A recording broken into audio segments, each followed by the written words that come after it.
What is going on, everybody? I go by Philly Mike, host of the Philly Talk podcast, but today we are back with another NFC East roundtable. The last time we did this, our background on the thumbnail was the first round picks for each team. I know everybody got something to say about each one. We'll talk about that and more. We are live on 3 different channels, though. We got Cowboys Nation, sponsored by CFT. The real Ed Oliver back down there, rocking Washington. And the channel, I saw it. We need to get you. Yeah, we need to get you now, if you want to. Let me ask you how that works. When you do that, do all the chats combine into one? Yes, in StreamYard, I will see all the chats, and so will you guys see all the stuff. Oh, but my bad. Then I should have. My mistake. I'll do it next time. No problem. I don't know why would Giants fans shouldn't be that happy for the season. So I don't, you know what I mean. But anyway, go ahead for the people on each other channel. Go ahead and introduce yourself. We'll start with you. Go ahead.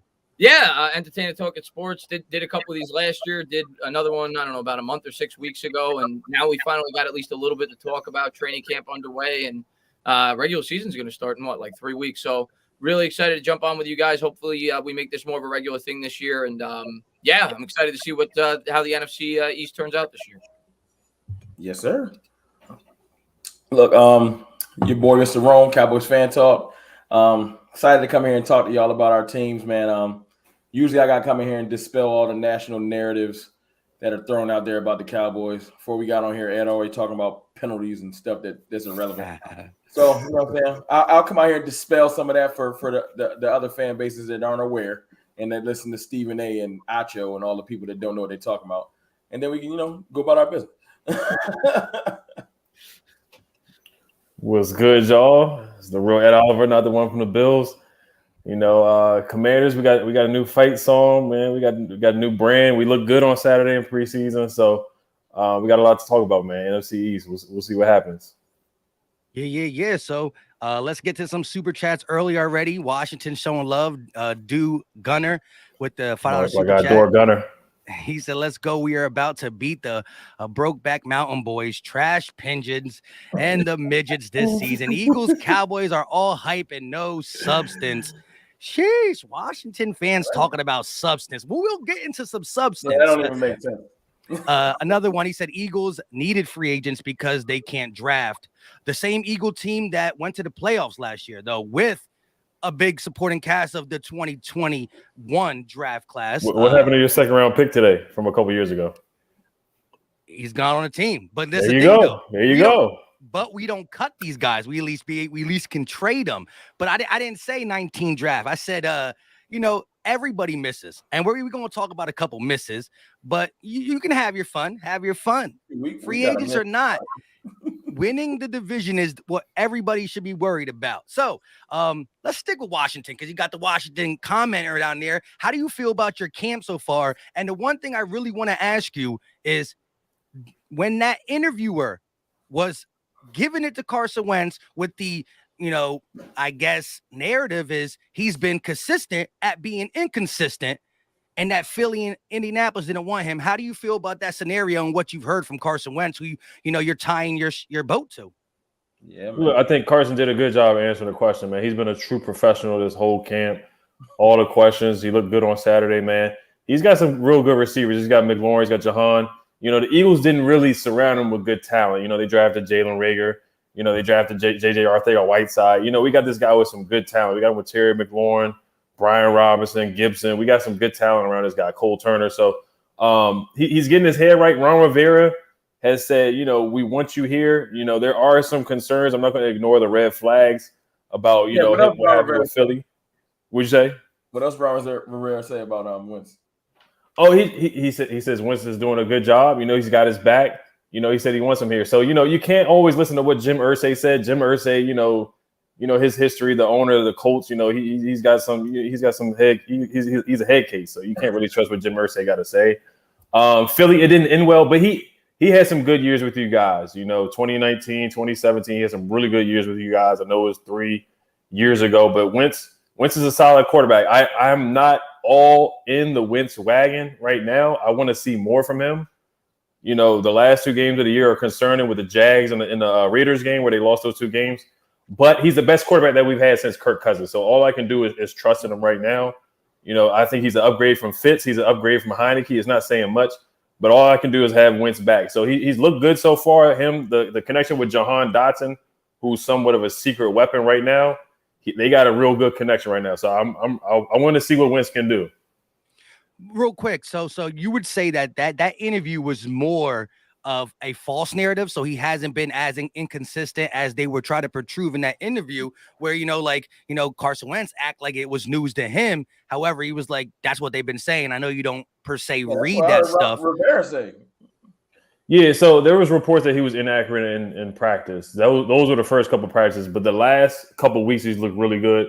Same thing with Matt Ryan. Matt Ryan's looked inaccurate in practice. So you got to give this guy some time. He's in there with new receivers, a new offensive coordinator, a new offense.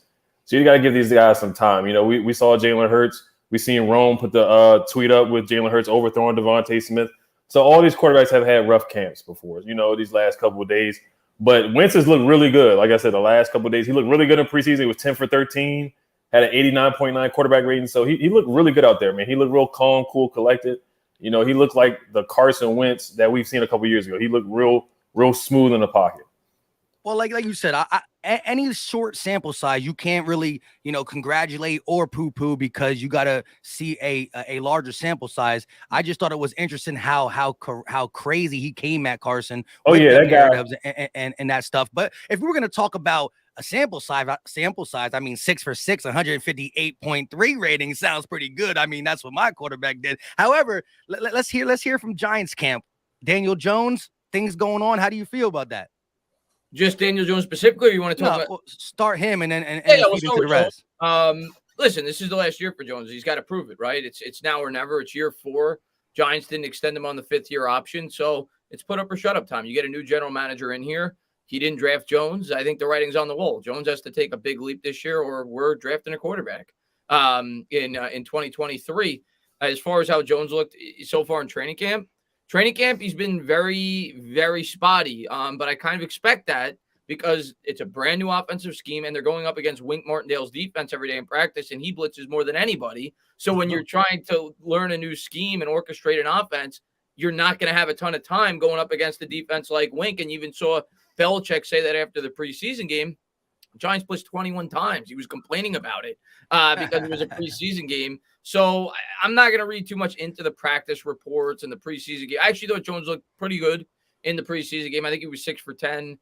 Probably should have had a touchdown. Galladay held onto the football. But, I'm going to wait until the regular season to judge all these players. A lot of Giants fans are going crazy about Galladay because of the drops. He's definitely had some routes in training camp where it doesn't look like he's putting forth as much effort as he should. And I don't like that. I'd be lying if I said it wasn't at least slightly concerning. But I'm going to wait until the regular season games, let these guys get acclimated on both sides of the ball. It's going to be a learning process. I mean, at the end of the day, it's a brand new scheme on both sides of the ball. So I'm not going to expect these guys week 1, week 2 to come out and look perfect. So I'm excited for the new offense. I think Dable definitely is going to bring a lot more creativity than what Jason Garrett brought to the New York Giants offense, along with Mike Kafka, who's actually going to be calling the plays from the Kansas City Chiefs, who was Pat Mahomes' quarterback coach. So I definitely think you're going to see a more innovative offense this year. And the Giants didn't show much the first preseason game either. We had no pre-snap motion. I've gone to 3 practices. It is looked completely different what they've been running in the practices as opposed to what they went in the preseason game. And I think Wan'Dale Robinson is a guy to keep your eye out on. I'm not saying he's going to have an incredible year statistically, but he's a guy that can do a lot of different things. I think the Giants are going to get really creative with him. And he's a guy that the opposing defense is going to have to keep their eyes on. I think he could open up opportunities for other players in the offense. And the one guy I'm most confident about in this offense this year is Barkley. 2 years removed now from the ACL. They're running a scheme that I think better suits his skill set.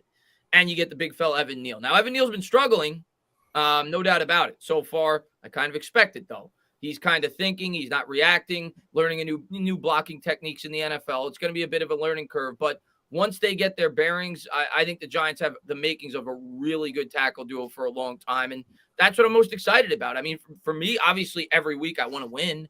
But for me, this year is more about development and finding out which players are going to be a part of the future for the New York Giants football team. Yeah, man.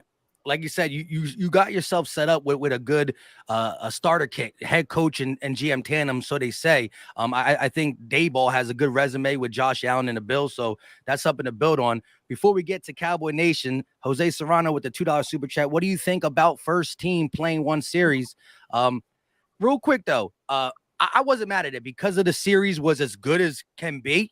Both, you come away with a touchdown and an interception. You're not really asking your defense and offense to go back out there. And what do you got to prove? You know what I mean? This is only to get up to speed. We still got 2 more preseason games. But did any of you guys have your starters in for like almost a fourth quarter, or did y'all all do like 1 or 2 series? Giants had it for a full first quarter on both sides of the ball. Andrew Thomas didn't play the second series, but the majority of the starters play. And I actually like that idea because of the circumstance the Giants are in. Last year, I couldn't stand it because Judge didn't play Jones until the 3rd preseason game. But like I said earlier, when you're running 2 completely new schemes, these guys have to get some exposure to these schemes, learning it as they go. The Eagles are a different scenario. You guys, year or 2 with Sirianni, but for the Giants specifically, I think they have to get as much playing time as they possibly can in the preseason. Ed, real quick before CFT goes, how was your starters? How did your coach go about that for the first game? They played the first quarter. They played the whole first quarter. And it makes sense for you too, because Carson Wentz he's new to the team, so you want to get him some exposure. Yeah. All right.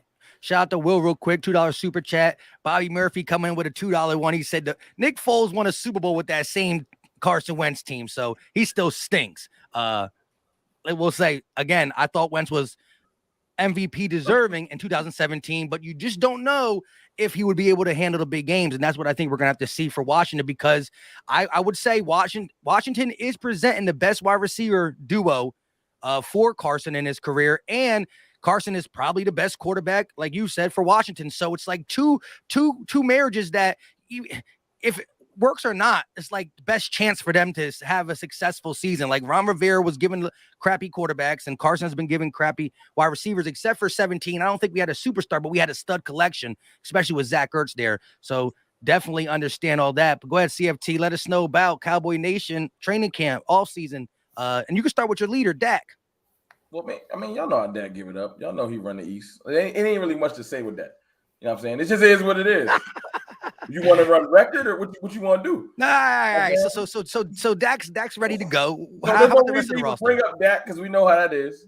There's no reason, you know what I'm saying? I mean, he threw 37 touchdowns last year. Hurts threw 17. So it's cool. 16. Oh, my fault. I gained 1. That's cool. I should have allowed it. I should have let it go. You talk about Dak because to be honest with you, you know what I'm saying? He came out. He's had a good camp. He hasn't had a horrible camp. He's just trying to get acclimated with these receivers that's 20 years old. You know what I'm saying? Because the Cowboys seem to think that because he makes so much, they don't got to support him no more. That's a story for another day. You want to hear that story, you come to my channel. Outside of that, trust me, I got plenty of videos talking about how they're not supporting him. But as far as like preseason wise, man, we didn't play nobody. We set 30 players. Yeah, true. 20 starters. We had like 7 people that are just out injured. But we ain't played a starter. The only starter I think that played in that game was Neville Gallimore, one of our D tackles. And he was the only one that really flashed earlier in the game. Like when the game first started, he was in the backfield 2 times, showed that he was above everybody on the field, and they set him down too. So let me ask you a question then. So we know last year you were the most penalized team in the NFL, and the second closest to you was 11. So it was double digits to the second team, right? With that being said, your starters created the penalties last year, and your starters didn't play this year. So, like, everybody on your team is his penalty, like they just undisciplined, or what's your take on that? I'll let you know 2 things. First of all, we're the most penalized team for the last 2 years in a row. So if you're gonna say it right. You know what I'm saying? I got 2 caveats to that. One, go back and look at Mike McCarthy's track record before he became the Cowboys head coach. None of his teams led the league in penalties. This isn't a coincidence. Go back and look at the Jason Garrett. I have a theory, and you know that your team better than me, obviously. I only watch the Cowboys for the most part when they play on primetime or they play the Giants.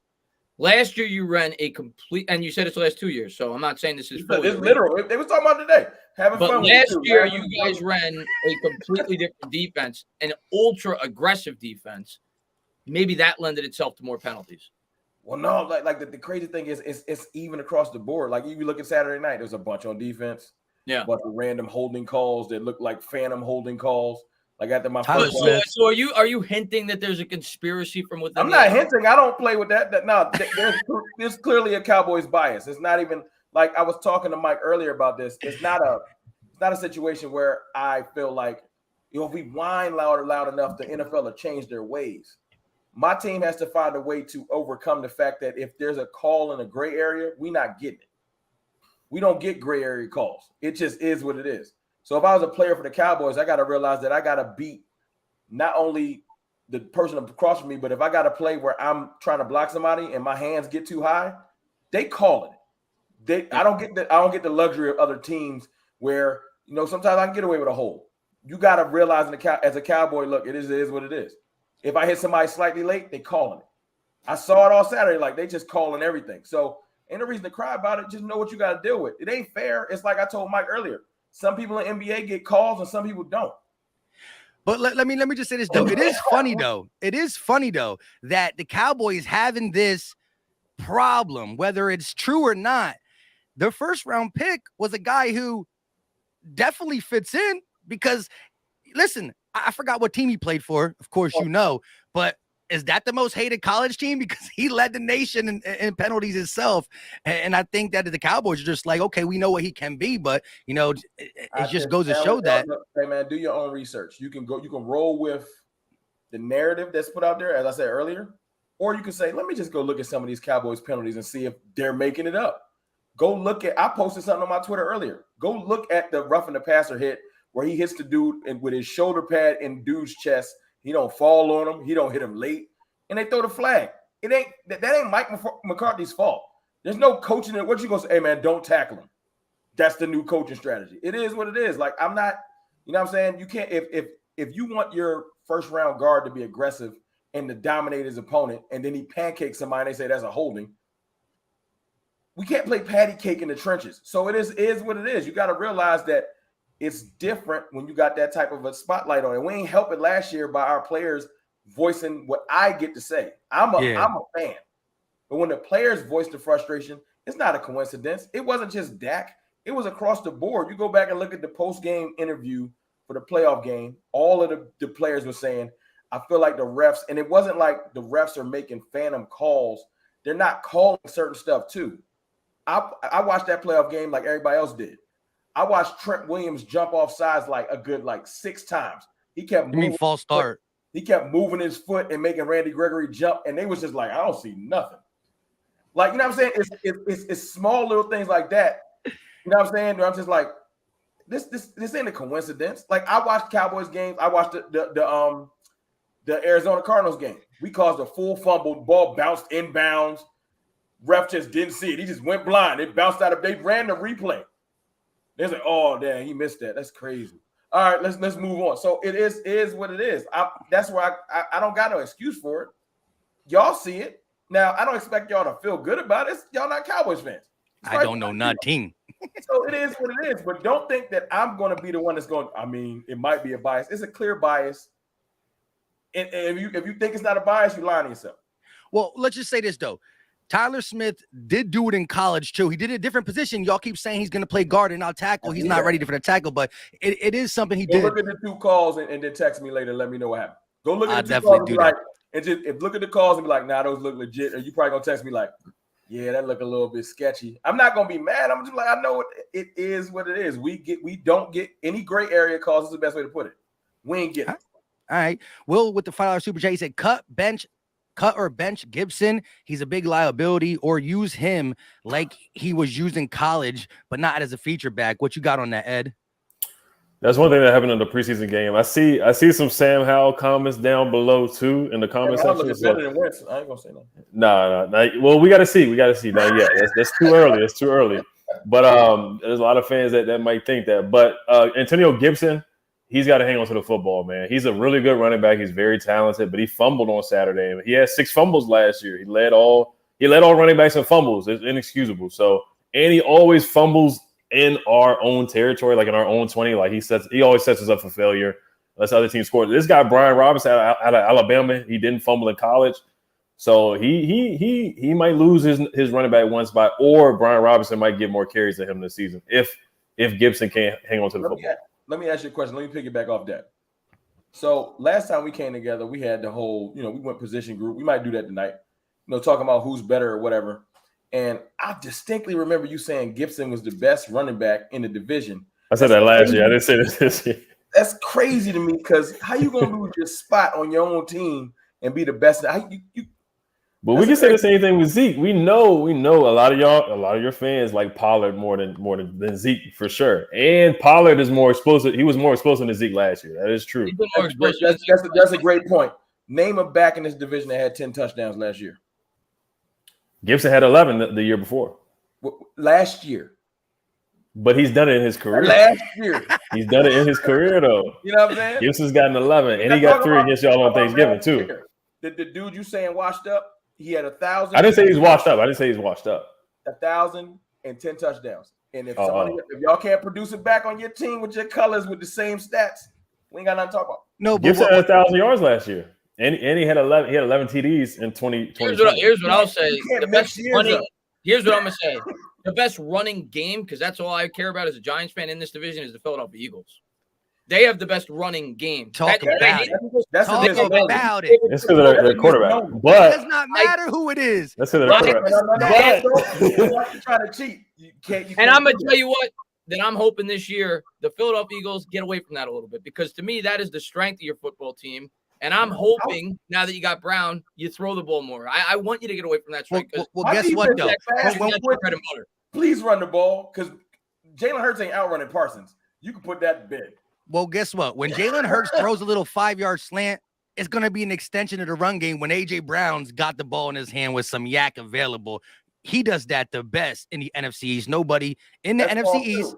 That's false too. I was waiting for that. Who? CeeDee Lamb? CeeDee Lamb had more yak last year than him. And CeeDee Lamb played 5 more games. Oh, he did. On a per catch basis. Stop playing. Cut that back. Since you want to get specific, CeeDee Lamb missed a game and a half. So 3.5, 4.5 games. 3.5 ain't that much. Still, go back and look at yards per catch. Look at it, break it down per catch and whatnot. You know, this man, A.J. Brown, can get the yak. And A.J. Brown was the only option. CeeDee Lamb had multiple receivers taken away from his opportunities. Give him his props. A.J. Brown's played his whole career with King Henry. Come on now. He played his whole career with King Henry. Yeah, he's the only receiving option. Well, no, Julio was there. And at one time, Corey Davis was supposed to be something. Easier for a receiver, pulling everybody down in the box. You know what else makes it easy for a receiver? When the number one goes mainly to Amari Cooper, who's carving people up in Brown. Brown. False. I didn't say every single possession. I'm telling you this. Look, I understand that there's DBs who are number one who do not follow.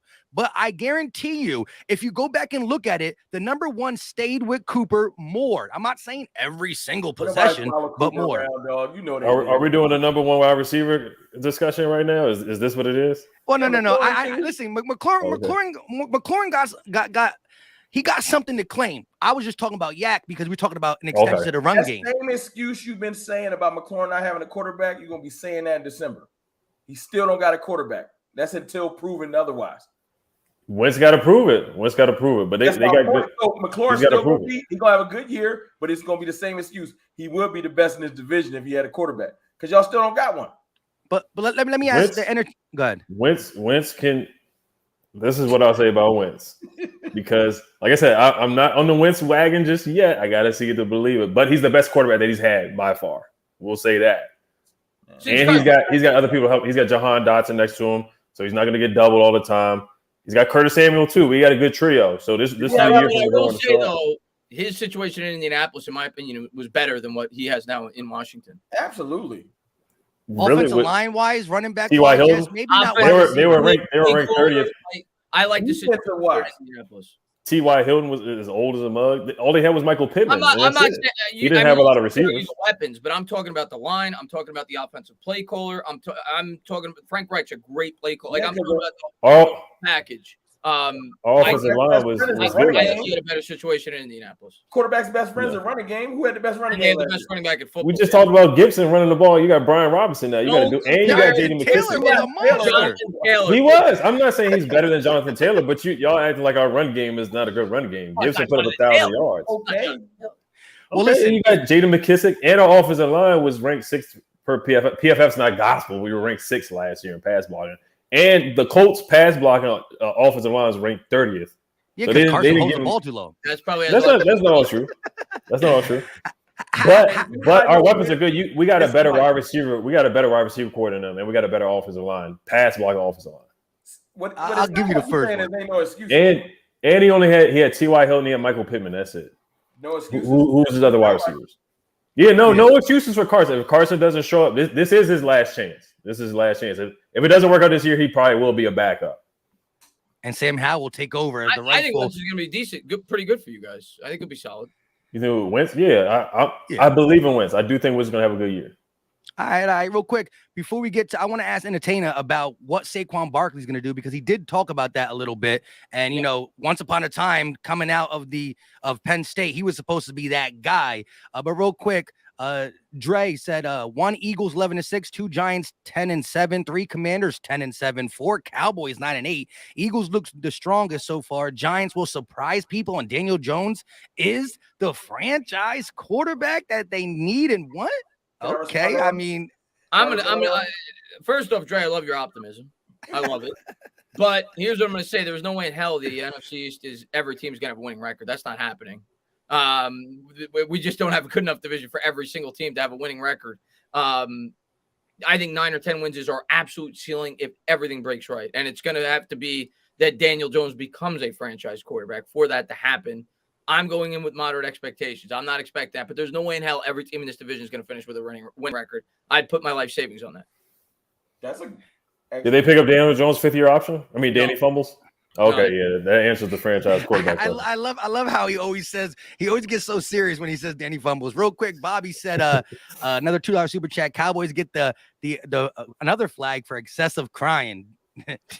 Excessive crying on the field. That's a 10-yard penalty. Repeat that statement.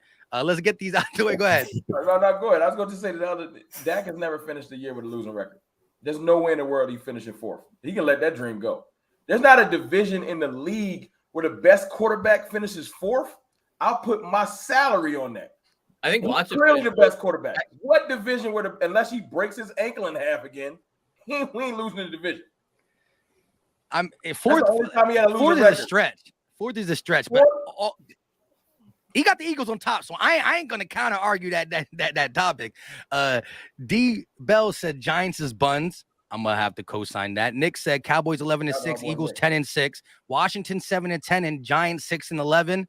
All right, I mean it's I honestly said on my own channel that I think you can't just excuse Washington, because Carson Wentz can give you some really good games, and who knows what happens if he gets some type of flow with this team. However, I still think the Eagles and Cowboys are fighting for it, and I do have both them having double digits, just us outplaying them throughout down the stretch, record wise. But I did have the Cowboys double digits. I never exactly said what I think they are, but that's what I had. Mr. 89 said Hurts had 10 touchdowns in 2021 as a quarterback rushing.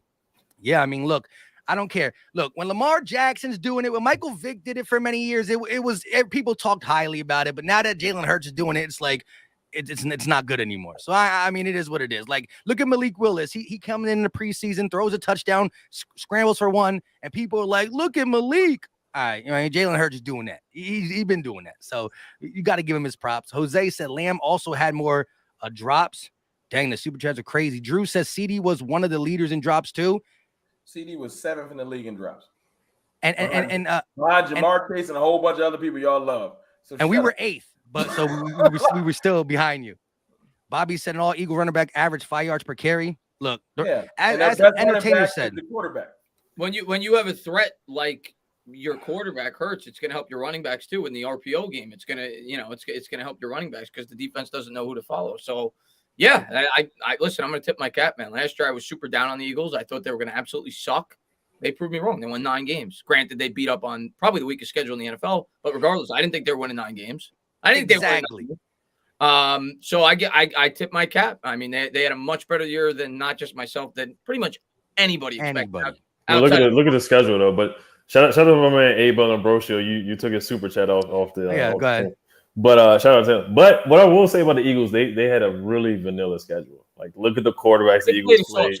They really did. Trevor Siemian. But I will say they play a soft schedule again this year. So they do. No, I think the Eagles are going to be good. I do. But you can't ignore that schedule last year. Okay, but Ed, when you saw the schedule and you realized how sweet it was, you still said 9 wins is a super stretch, right? So the thing is this, though. Look, a lot of injuries happen too. All right, but we seen the teams in August, and we were like, "Yup, they might be playing against some bad teams," but y'all thought the Eagles were a bad team that will still get beat by other bad teams. I thought maybe 6 wins. Changed. 9 wins. Yeah, it changed. To my credit, I gave y'all 9 wins. You did. I think you were just being nice. That's why I'm being quiet, because I gave y'all 9 wins. You remember, I gave Hurts his props last year. I don't got hate for Jalen Hurts. I just hate when people start tripping, especially in your fan base, telling me that Jalen Hurts is better than Dak Prescott. That's crazy. That's crazy. Yeah. But they do it. Ask Mike. They do it every day. I mean, at the end of the day, look, Eagle fan 9647 on Twitter. You know what I mean? Like, hey, give more props to him. Optimism, as the entertainer said. But look, it's crazy to me. Where do you see Saquon stacking up? Just like NFL running backs, do you see him coming out and pushing to be a top 5 guy, top 7 guy? Because that was his ceiling when he came out and you saw the electricity. His ceiling was number 1 coming out. Listen, it's hard for me to say because obviously he's dealt with a ton of injuries, right? He had the horrible ACL tear 2 years ago. Last year he had the fluke injury against the Cowboys, and it was unfortunate because it looked like that's when he was starting to get back into form. He had the really good game against the Saints the week before. All I can tell you is what I've seen from Saquon Barkley this year. I can't predict whether or not he's going to stay on the football field. Saquon Barkley, to me, if he's not completely back to his 2018 form, he looks damn close. He's running hard in practices. He looks elusive. He looks confident. Last year, the sense I got from Barkley at the start of the season was the guy's playing not to get hurt. He wants to get through the season coming off the ACL tear and be able to just have the confidence that he could play again. Now you're 2 years removed from the injury. Every doctor pretty much says it usually takes 2 years for a full recovery. He's got a better offensive play caller. I do think Saquon Barkley is set up to have a really good year. Of course, if the Giants' offensive line is absolutely atrocious, it's not going to help him too much. But I think he's going to be a big factor in the passing game. I think they're going to get creative with him in that. I think Saquon Barkley is going to have a big year. I'm not going to rank him at the running back position because I don't have every running back in front of me. But would I be surprised if at year's end he's a top 5 running back? No. He's got the ability. There's nobody would deny that if you watch the guy play. The guy's a beast. The question is surrounding talent around him, and of course the injuries. But I do think he looks like he's fully recovered from that injury from 2 years ago. So yeah, if he stays on the field, I think he will be the focal point of this offense this year. I was just going to ask you think you'll be a run first, or not just run first? I think he's going to be very heavily involved in the passing game. I've even said on my channel, I wouldn't be surprised if he leads the team in receptions. I think he's going to be very involved in the passing game. I could see them using him like Alvin Kamara with the Saints. With this offensive coordinator, it's going to be a different type of offensive approach, especially with the departure of Ingram. We don't really have a true pass-catching tight end now. Not that Ingram was really a tight end. Really but I kind of expect Barkley to be used in a similar capacity in the sense that they're going to look for mismatches against linebackers and try to expose defenses that way. So I think Barkley's going to be very heavily involved in this offense. All right, real quick, shout out to the Washington fan. Abel, he said, can't wait for Carson to prove Eagle fans wrong. Not any other person in the division, only Eagle fans. We're not the only ones calling him bad. And I never flat out said he was bad. I just think that, y'all hoping for 17, you better not get 20. That's all I'm saying. You better not get 2020 Wentz. CD has brick for hands. Terry's the best wide receiver in the East. He failed to even mention AJ Brown. I think he must have forgot of that. He's back he's in the NFC East, but I'll let him have it. Garrett said, go ahead. With brick hands. 1,100. How do you even do that? 1,100 yards with brick hands. That's crazy. But okay. Garrett said Trayvon Diggs own all y'all quarterback CFT. They must have forgot. Yeah, well, I mean, he owns Jalen Hurts. Listen, keep it funky. That's his son's son. Huh? He got 4 interceptions on Jalen Hurts. I get okay. But listen. Giants also had 5 interceptions against Hurts in one game. Not 5. Maybe it was 4. Maybe it was a lot. It was like 3. I think he had 5 turnovers in the game. Maybe it was 2 fumbles. It was his worst game of the year. I would assume it was. Correct. It was his worst game of the year, and we still were 2 drops away from winning that game. The Giants are horrible this year. Yeah, but you're right. And listen, Trayvon Diggs is cool, and I would let him know on Twitter, but he deactivated it, so I can't even tell him that he's good anymore. You don't want to hear no more. Anyways, man, that's his business. Hey, shout out to Couch Potato. He said, "Go Eagles, Philly in the building." Yeah, man. I think there's a couple more, and then I want to get your take on what do you still think, like the biggest problem you can see your team run into early in the season or in the season. I want to talk about that. Sydney said Jordan and Jordan coming for you guys. Pause. Listen, look. Pause. Real quick though. I know y'all seen the triple and quadruple teams that my man Jordan Davis was getting, right? Like, look, all I'm saying is this. Being a rookie playing your first preseason game, you should not draw that much attention. That is he's a problem. Hey, he's going to be a problem. I told you last time we came on this pod, and we're going to get to my picks too, but I told you last time we came on this pod, I think Jordan Davis is a beast. I think he's gonna replace Fletcher Cox. I think he's a beast. The only question going into the draft with him was like his that people said that he wore down in games and sometimes he wasn't able to play all 4 downs or whatever. But yeah, he's an animal, man. And when you saw the combine he had for a guy as athletic as he is, Jordan Davis is going to be a problem. And the Eagles, that's always been their strength of that defense on that defensive line, the interior defensive line. So I always felt like if the Ravens didn't take him, they were the team that was rumored to be taking him. The Eagles were. It just made sense. They just didn't. We remember we moved up in front of them though because we knew they were going to take him. It was going to fit too. They was going to take him. Yeah. But yeah, I think it'll be good. I think it'll be good for you guys. Yeah, like I said, anytime that you are getting your first action ever and 2 separate occasions, you're getting caught with 3 or 4 bodies around you. I mean, once he's acclimated into the NFL and playing, even amount of reps with Fletch and Hargrave, which I think that is the goal this season. Man, I feel sorry for hey, look, y'all got to play us twice. Don't feel sorry. We'll see. Zach Martin ain't worried about Jordan Davis. Yeah. Zach Martin ain't worried about Jordan Davis. But listen, when he's matched up against Tyler Smith, he's not worried about Jordan Davis neither. Yeah, because he's going to hold him. Flag on the play. He going to hold him? That's your comment? You ain't say he's going to bulldoze him. You said he's going to hold him. He's going to hold him. He's showing him respect already. Who? Tyler Smith. No, he's going to – Tyler holding. 10-yard penalty. 6'5", 320. He's not afraid of Jordan Davis. Okay, and so listen. He's not Juergens. Juergens like 298. He's 303. He's not 320. Okay, but all I'm saying is this. Tyler even if you try to match power for power.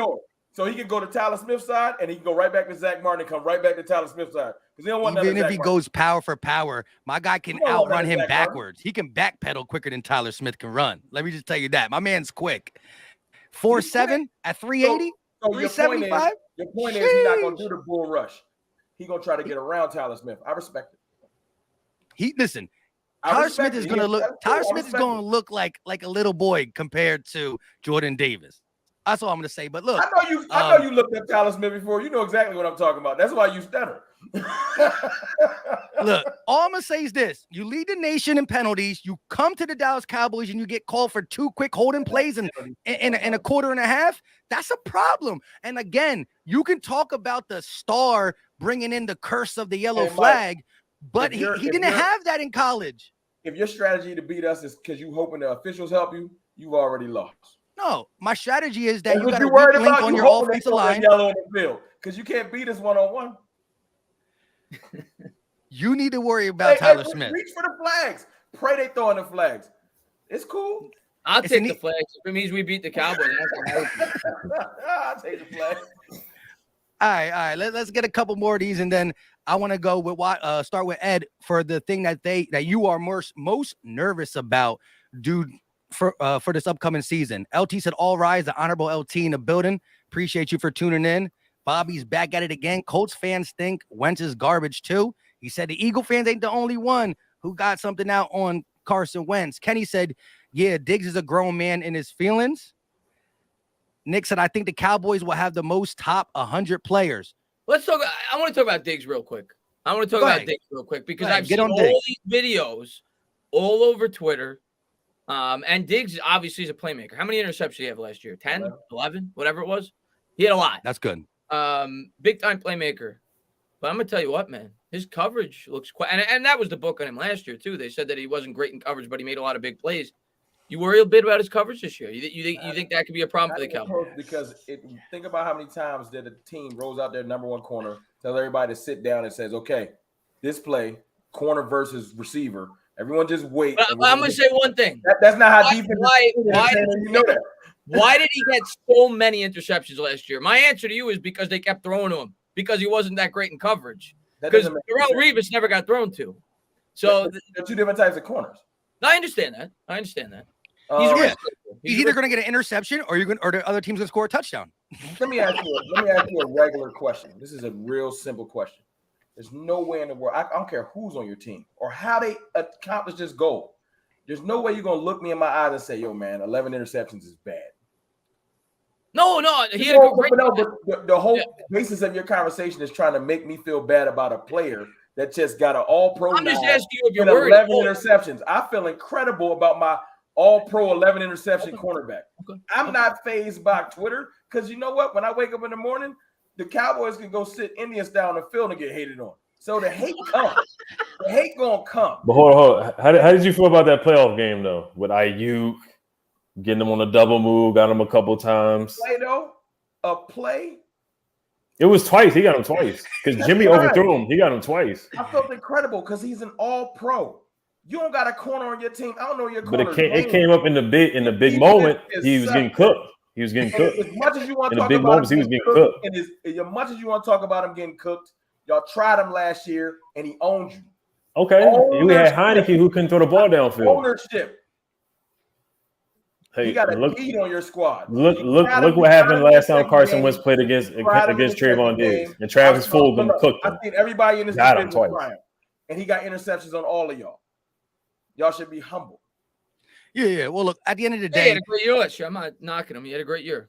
He deserved the All-Pro. He played great. I hope that every quarterback got y'all strategy. I'm gonna try him again. Please do it because he's a former receiver. And you know what? I've seen some of the best of y'all content creators after the games and during the games. Trayvon Diggs. You know, he's a playmaker. Cool. He's a playmaker. It's cool. Mike, I hope that Jalen Hurts wake up, eat his Wheaties that morning, and say, "I'm gonna get him today," because he's gonna be taking one back to the house. He got 4 interceptions on Hurts alone. All right, and so that automatically means the future cannot change for either player. Look, that's all the I'm saying is this: Diggs been in the league how long? This is third year. All right, and so what I'm saying is though, I can almost guarantee he's not duplicating that 11. He won't ever do it again in his career. You got 15 interceptions in your first 2 years. You could take a break. 15, Mike, come on. Take it. No. Listen, I hope he takes a break. Take a break for a couple of years. He got like 20 in his career. He's been playing for like a decade. He got 15 in 2 years. He can get 6, and I'm gonna be comfortable with it. And man, all I want to see is do it again. Do it again. Do it again. The best players in the league are consistent with it. And all I'm saying is, look, now he could have turned his Twitter off for anything, or just because he wanted to. But at the end of the day, when you start second guessing yourself and listening, because he had to see something that he didn't like on Twitter, whether it was Giant fans, Washington fan, Eagle fans, or your own fan base that cooks him a lot too in the comment section on Twitter. All I'm saying is he turned it off. So next time when he tries to cut that route, he might say, oh, wait, should I do that? Because I don't want to be on ESPN again. So I got to see now with him thinking, shoot. So how many picks he going to get? He won't get more than 7 for sure. No, because when I said 6, you looked at me like I was tripping. Give me a solid number. I think he's going to be. I think he's going to be a second guessing himself for the majority of the start of the season. With that being said, how many picks? He won't have more than. Say something like 3. Say something like 3, please. Say it. He probably like 2. 2. Okay. He's going to come back to earth. Okay. Look. My man McLaurin, he gonna bring this out again. I'm telling you. You saw what McLaurin did the first matchup. McLaurin gonna get him back. I'm telling you. Carson Wentz, he not. You saw what he did with Fulgham. Fulgham was cooking Diggs with Carson Wentz, a quarterback. Travis Fulgham. His rookie season, he cooked him. Carson Wentz hit him with a double move. Getting at him. About a cornerback that within his first 2 years has 15 picks and an All-Pro nod, and y'all somehow trying to tear him down. This is the funniest thing I've ever seen. I'm just asking. He got 6 completions in a preseason game. You want me to big him up and All-Pro nod? I'm supposed to ignore it, but 6 completions in a preseason game, I'm supposed to run around and he the GOAT. But All-Pro nod, I'm supposed to be like, that don't count. All-Pro, Mike. That ain't. He is all. Yeah. He deserved the All-Pro because any double digits interceptions legit. All-Pro, people don't even get close to that. He an All-Pro already, and you really want me to be like, 2 interceptions. Man, y'all. Well, no. All I'm saying is this, though. If I see another season like that, then I'm going to give him his props. But again, you would agree, though, to bring out that resume better, he got to not allow. All right, look at this, right? Jameis Winston threw 30 touchdowns. Did Jalen Reagor moss Darius Slay in the preseason before? I got it in my phone. Just like I had the other thing of him missing that pass, and I got plenty of clips of y'all in my phone. A one-hand catch with Darius. Okay, yeah. But we're going to compare a one-handed catch with Darius Slay on his hip to being able to park a car in between him and Diggs. I could have parked my minivan in between that. He can hang all them 11 interceptions up in his house. Better take that Madden speed down. Madden speed better go down. That pick six he had on your board. Good job. You intercepted him in his first year as a starter. Good job. No. This was his second year as a starter because he picked him off his first year as a starter. He started versus us, and we sat him down. Because I know y'all came in our building talking about, we spotted y'all 14 that day. 14-3, and y'all still lost. And what did you my man Cam Sims mossed Trayvon Diggs too. So I can't wait to see what Carson I was at that game. What happened that game? Oh, you saw him get mossed? Yeah, what happened that game? Cam Sims. Oh, Dak threw a bunch of interceptions. He let us back in that. Dak was trying to throw that game away. Dak was trying to throw that game away. Y'all got the dub. Dak was trying to throw the game away. With my coat on, proud. Ain't nobody say nothing to me. By myself too. In DC Dolo, nothing happened to me. I was chilling. A whole bunch of sad Washington fans walking back to their car. Don't lean on the railing. Don't lean on the railing. Don't lean on the railings. Don't lean on them. Don't lean on the railings. Real dangerous. Y'all trying to kill Jalen Hurts. That's foul. Don't lean on them. All right, so go ahead. Let's start with Ed. Give me something that you are concerned about going into the season. You're just unsure about this group or this whatever. Our linebacker core, Jamin Davis. Oh, Nathan Gary, I forgot. You got the almighty. Oh, no. Yeah, there you go. But Nathan Gary, they brought him in. Not just you specifically. Everybody I'm watching every year. Last year. Who, Jamin Davis? Yeah. Well, no, not a lot. Not when we drafted him, I think everybody loved him. But that's what I meant. When we drafted him, because the whole thing was he was supposed to be elite behind the D-line. The D-line didn't really show up last year. I'll be honest about it. They didn't play with expectations. So they thought Jamin Davis was going to play off, behind Chase Young, behind Deron Payne, John Allen, all the Bama boys. He was supposed to show up, but there's still there's a learning period with him. They drafted him to be a middle linebacker, to be a Mike, but he's not that. So they're putting him at outside right now. So he's behind the learning curve. It's disappointing because Ron Rivera and Jack Del Rio played linebacker in the NFL, and they evaluated him wrong. So there's a lot to learn there. You got Cole Holcomb, who's playing middle linebacker now. You don't have a lot of depth there. David Mayo, who used to play for the Giants. We just got Nathan Gary, whatever it is. We just don't have a lot of depth at that linebacker spot. I know that's y'all guy. But man, last year, man, on Sunday Night Football, we had a guy playing a linebacker. Like, when they have the Sunday Night Football intro and they like talk and they say their name, like he didn't. They just had a picture for him. That's how bad our depth is at linebacker spot. They had guys that they never heard of. They forgot to record his hometown and his college. He team. didn't even have like nothing to say. So our corner depth isn't there either. A lot of the depth in the secondary. They're not weak. They're solid. Like they're solid players, but we don't if they knock on wood, if somebody goes down, then we don't have like nobody really back them up. So I would say linebacker depth and corner depth for sure. That's a lot of defensive issues. Yeah. I got words all over. Real question. Don't feel bad. Real question. Seriously, no jokes. How you feeling about Chase Young? He's got to bounce back, man. I'll be real with him. Like he was real disappointed. 1.5 sacks for a guy who's supposed to be a generational talent. I hate using that word, but that's what they said. Todd McShay was like he's supposed to be better than both of the Chase Young Bowl against you guys. Yeah, we did. That's how highly thought of he was coming out of college. Yeah, his rookie year, he was. I thought he had a really good rookie year. Led all rookies in sacks, tackles for loss, forced fumbles, touchdowns, all that. He was the guy, Pro Bowl player, top 100 NFL player, all that good stuff. But I think he needed to be humbled a little bit. He's talking about the sack record and all this stuff. Goes out there 1.5 sacks. He got to work on his technique, more pass rush moves. They just fired the D-line coach.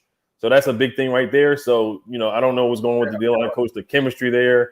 They didn't get along with him at all. He wasn't really teaching them much. So they fired him. So there's no excuses, man. No excuses, man. 1.5 sacks is not good enough for a guy like Chase Young. That is a big disappointment. So he's got to step up this year, man.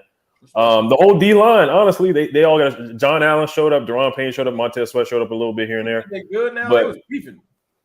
Yeah, I know. Another game against y'all, they had to fight and whatnot. I'm not even trying to tell no jokes. I'm saying like what you saying. They fired a coach.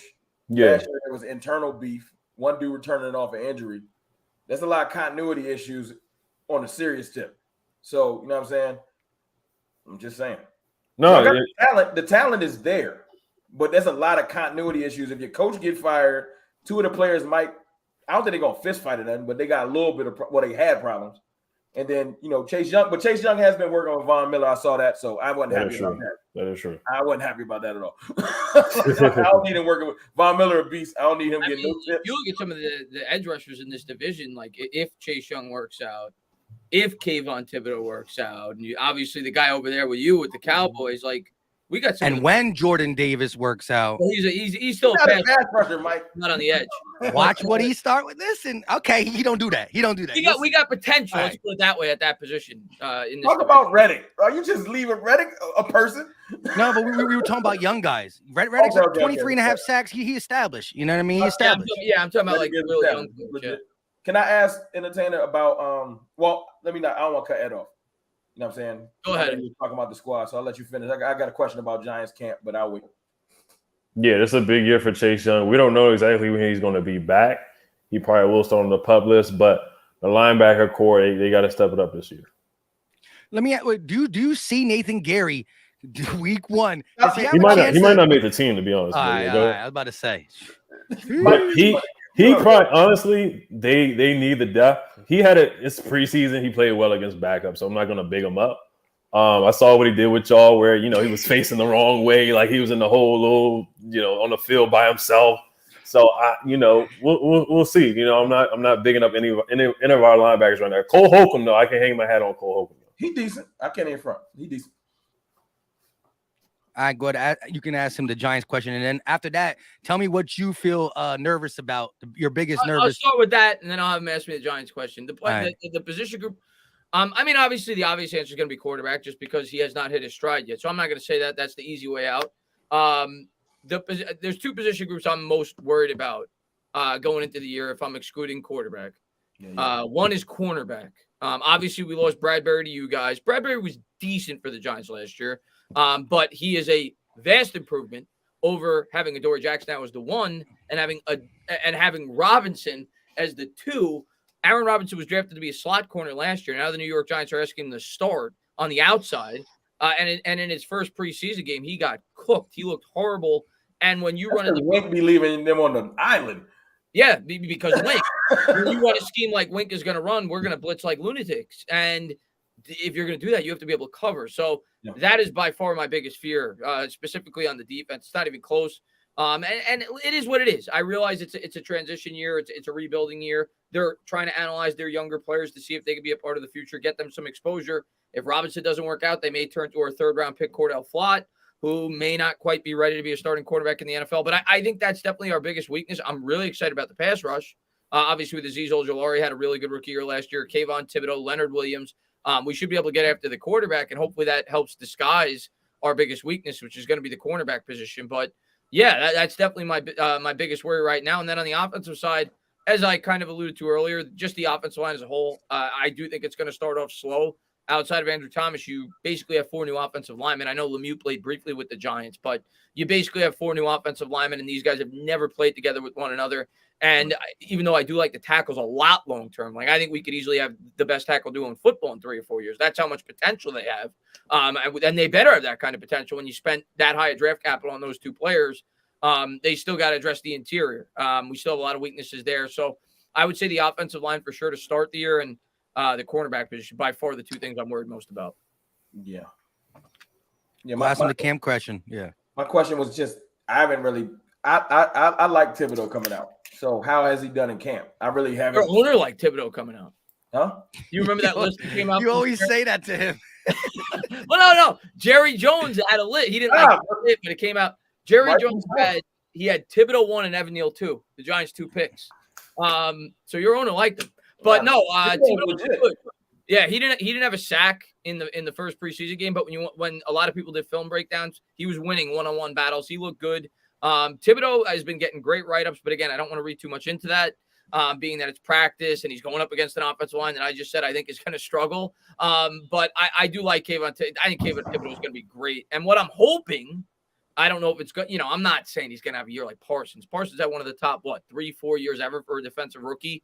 But what I will say is I'm hoping he has at least a similar impact in the sense that we got I don't know your full defensive philosophy, but I know your defensive coordinator is very aggressive. Yes, Wink is very aggressive. We changed DCs. We changed defensive philosophies. Last year, you get Parsons. That made a world of difference for your entire defense. The secondary got better because of it, so on and so forth, because you're getting after the quarterback. So as Giants fans, I think we're hoping that there's a similar effect for us that you guys had last year with your defense. You need a spark. Sometimes you just need a spark. Parsons is a spark. Yeah, and hopefully that's what Thibodeau. He better. We drafted him 5th overall, so hopefully that's what he becomes. And yeah, I think he's gonna be really good. I'm not gonna set expectations like 9-10 sacks in his rookie year. If he does, great. But I think he makes everybody else better on that defense. I think Ojulari becomes a better player now. Leonard Williams becomes a better player now. Dexter Lawrence becomes a better player. So that's a piece that Giants fans have been clamoring for years. Yeah, I think the last week be good. And we are known for that. You guys know that. The Giants, their last 2 Super Bowls, Michael Strahan, Justin Tuck, O.C. Manure. I know about the NASCAR package. Yeah, the NASCAR package. But this is the last time the Giants have, the first time the Giants have drafted a first-round edge rusher since Jason Pierre-Paul. So you're going back 11 years, 12 years. So I think a lot of Giants fans were super excited when we made that pick. Yeah, I don't understand organizations sometimes when your 2 best seasons, games, whatever, come from a certain part of your team performing. My whole thing is if it ain't broke, don't fix it. Like if your organization had success with this recipe, it should be in your top priority to always fix that D line right away. And like the trenches, the best teams, the teams that live in the playoffs, they have dominant trenches. It makes all your skill players better, whether it's receivers, off quarterbacks, and the secondary too, off the trenches because of decisions need to be made. I definitely like Thibodeau as well. And the Giants, when you're picking that high, you're supposed to have a good draft, right? There are top 10 busts, but it's more likely that you get a bust in 18, 19, 20, 27 and all that, because now sometimes you come up and reach a little bit depending on what your needs are and stuff like that, depending on what you need. But CFT, let's get a couple of super chats, and then I want to get what you're most worried about in Cowboy Nation. Jamal said the Giants of Washington are trash. CD bleep. We'll get the first corner, and Dallas's offense will not be that good this season without Amari Cooper, is what he's saying. Jay said Cowboys all day, but I got to be real. NFC East needs to become relevant again. Real talk. I do think double digits for us too. I can see Washington being sneaky and the Giants just not being as bad as they always are. So you know what I mean? Like I do think the NFC divisions in our we ain't the worst division in our conference. No, I agree with that. I think we may be, as crazy as it may sound, we may be one of the best divisions in our conference. But that's not saying a lot because our conference stinks. I mean, the AFC, in my opinion, is much stronger as an overall conference. The NFC West is the clear best division. But the NFC South is. No, it leaves a lot to be desired outside of Tampa, and then the North, you got the Packers and the Vikings are pretty good, and that's it. Then it's a cliff. Yeah, so I agree. Yeah. You could claim the East might be the second best division in the conference. Yeah, I think you can. Yeah, when it's all said and done, I think if you add up the records for our division, I think I would actually be willing to take a bet on that we can run with the rest of the East because, like you said, it's not that powerful anymore. Russ went over there. Deshaun Watson stayed over there, but he didn't come in here. That's what gives a lot of fans hope, like Giants fans, I'm sure Washington fans. You look at the young quarterbacks in the NFL. The name the top 7 or 8 young quarterbacks in the NFL under the age of 26 or so. In the AFC, they are all in the AFC outside of Kyler Murray, who is probably the worst of those young quarterbacks. Like when you're looking at Justin Herbert, Joe Burrow, Josh Allen, Pat Mahomes, they are all in the AFC. So the Giants, I look at it as a fan, I'm like, if Daniel Jones becomes that, which I am leaning this year, he will not. But if we draft a quarterback and we find a great young quarterback, we could flip this thing real fast because the AFC has all the power at the most important position. Yeah, we 2 retirements away from the NFC being wild open. Yeah, Yeah, exactly. Once Aaron and Tom retire, you talking about no major like powerhouse quarterbacks outside of Dak Prescott. To sneak that in there. Sneak that in there. Wait. What about Matt Stafford? How old is Stafford? I don't expect y'all to. Probably like 34, 30. Yeah, He's 33. Stafford's 34. older. Yeah. And Dak's what, 28? 29. Probably in that 29? range. He turned 29 like last week or something like that. All right. Well, yeah, like at the end of the day, just think about it, because 34 Stafford, and Brady's what, 38? Brady's like 76. Yeah. He's taking a break right now. He's taking a personal break. I think Brady about to shut it down though. I don't think he into. I think this is last year. I agree. I think this is last year. He ain't got nothing to prove. He got like 75. I'm surprised he came back. Why did he come back? Just enjoy I think your. he covered that story. He ain't want to look bad. Yeah. The story came out with the Dolphin stuff. Yeah. And he was like, I got to come back and just play the save face. You know what I'm saying? So I think I hope he checked all the way out week 1, and then he can come back and get all dominant. No. Week 1, he needs to be TB12, handle some business. Yeah, I mean, because I don't know who he's playing, but I think he's playing a team I don't like week 1. I'm not sure. No one like that team. So Real quick, shout out to Sydney family. He said Dak is good, but he lost some guys. So Eagle fans, see, I told you, Eagle fans can say Dak is good quarterback again. That to me is another question for you. That's another, because obviously I think you'd agree with me. I'm not saying Dak was bad before, but he rose in play once you got Amari Cooper. That 1 year when you made the trade to get Amari Cooper. Now he loses Cooper, who was probably your best overall receiver in terms of route runner, hands. But your bet is that young. I'm asking, do you think that there's a regression in play because of it? That's my point. Your bet is that young player didn't evolve. So I think CeeDee Lamb is really bringing good. the good receiver to rise the young quarterback. Yeah. The young quarterback evolves over that 4-year span, and he's ready to let that receiver dip. And we're going to find out this year. I've already found out. I ain't even worried about it. I've seen CeeDee Lamb. He got a number 1 receiver. How do you feel about the rest of your wide receiver depth? All right. Actually, go ahead. Tell me what. I know your question. You think I'm more worried about the receivers. Any Cowboys person watching right now knows that we're most worried about our kicking situation, because we ain't got a kicker. And you think that that's irrelevant, but you know, Mike, a lot of points is scored at 3. It's not flashy, it's corny, but at the end of the day, kickers are super important. A lot of games hang in the balance from the foot of somebody that you just like, please make this. And right now, we just cut a kicker that we thought was going to be halfway decent. He made like 1 kick the whole camp. And I'm not even exaggerating. He was that bad. You know what I'm saying? We got a legitimate kicker that's pretty good from inside the 40. His last name is really hard to say, so we just call him Hallelujah. And he is, I don't know. I ain't trying to be disrespectful to that man, but that's his last name. It's really hard to say. He's good inside the 40, but outside the 40 is like it get dicey. So we brought back in Brett Maher, who used to drive us nuts. But he kicked for the Saints last year, and he kicked 89%. 89% sound like heaven to me. So that's my biggest worry. Like, if he could kick 89%, that's sad that I feel good, but Justin Tucker not walking through that door. I'll give you. I said it before the stream, man. I'll give you Graham Gano, Pro Bowl kicker. He's great. You give us Dalton Schultz. We can use Hey man, I would have gave you Dalton Schultz because he hates all of us. You know, random fun fact about the Cowboys. Dalton Schultz got every content creator blocked. Every last one. Even ones that he's never talked to or have talked about him. He just blocked all of it. It's funny. It's an inside joke because Dak got a video out today. He was talking about how good Kyle Pitts looked. I saw that. I think J Tuck shared it, or one of you guys, because that's only 2 people I really follow on Cowboy Nation. Dalton Schultz blocked him too because he don't play that game. Yo, Dak Prescott is literally just looking at Dalton Schultz, bragging about how good Kyle Pitts is, and Dalton Schultz's face is like this. Dak like, why are you telling me? Dak don't. That's how you gotta give Dak some props, because you want to talk about somebody, at least do it in their face. Hey man, that dude better than you. Yeah.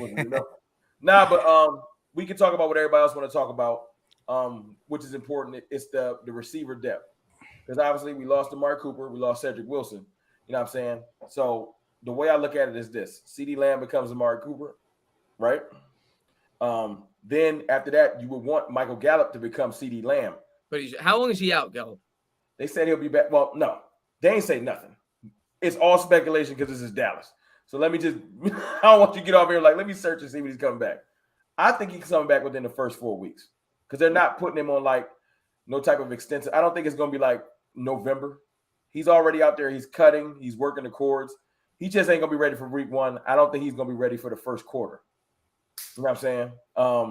So I think it's going to be receiving wise. If y'all want to know who I think is going to be the starters right now, from what I've been seeing, it's going to be CeeDee Lamb, obviously, a gentleman named Noah Brown, who's been on our team for like 6 years. He's been a blocking receiver. I don't know if it's going to be or after CeeDee Lamb. I don't know the exact order, but I do know Noah Brown he's going to play significant time, because if he wasn't going to, they wouldn't have sat him the other night. They sat him. That was a tip of the hat. Like, y'all sit Noah, because Noah usually out here. So, like, you know what I'm saying? Jalen Tolbert, who had to play the other night because he's a rookie. He about to change the culture too. He said he was going to change the culture in Dallas. He said it, right? Jalen Tolbert. He's a beast, and I know you're familiar with Jalen Tolbert because you did draft, so you know who he is. He said he's going to change the culture. It's hard to change Dallas culture. It's been his whole life. You know who he is, Mike. That's cool. Because this is my thing. Jalen Tolbert, Noah Brown, Dak Prescott, and then after that, probably a gentleman named Simi Fuhoku, who we drafted last year. I know about him. He's of course you do, because he runs a 4.3 and he's 6'4". So I hope your corner's gonna know about him too. I mean, I know one thing that James Bradbury can't do. He can't cover a deep ball. CD caught one catch on him, and now he can't cover a deep ball. A nice catch though, and you know it. And he was on his hip pocket. Sometimes offense wins because of how it is. Look at that play. Ain't no hip pocket. He caught that ball clean and ran into the end zone. Couldn't park a car in front of it, in between it. Hey, there's only one guy who allows cars parked. There's only one guy who can let a funeral go past. Last year. Yeah, I mean, here's what I'll say about Bradbury last year. I think Bradbury was really bad at the start of the year. The first 4 or 5 games, he was really bad. Terry McLaurin cooked him when we played last year. That's true.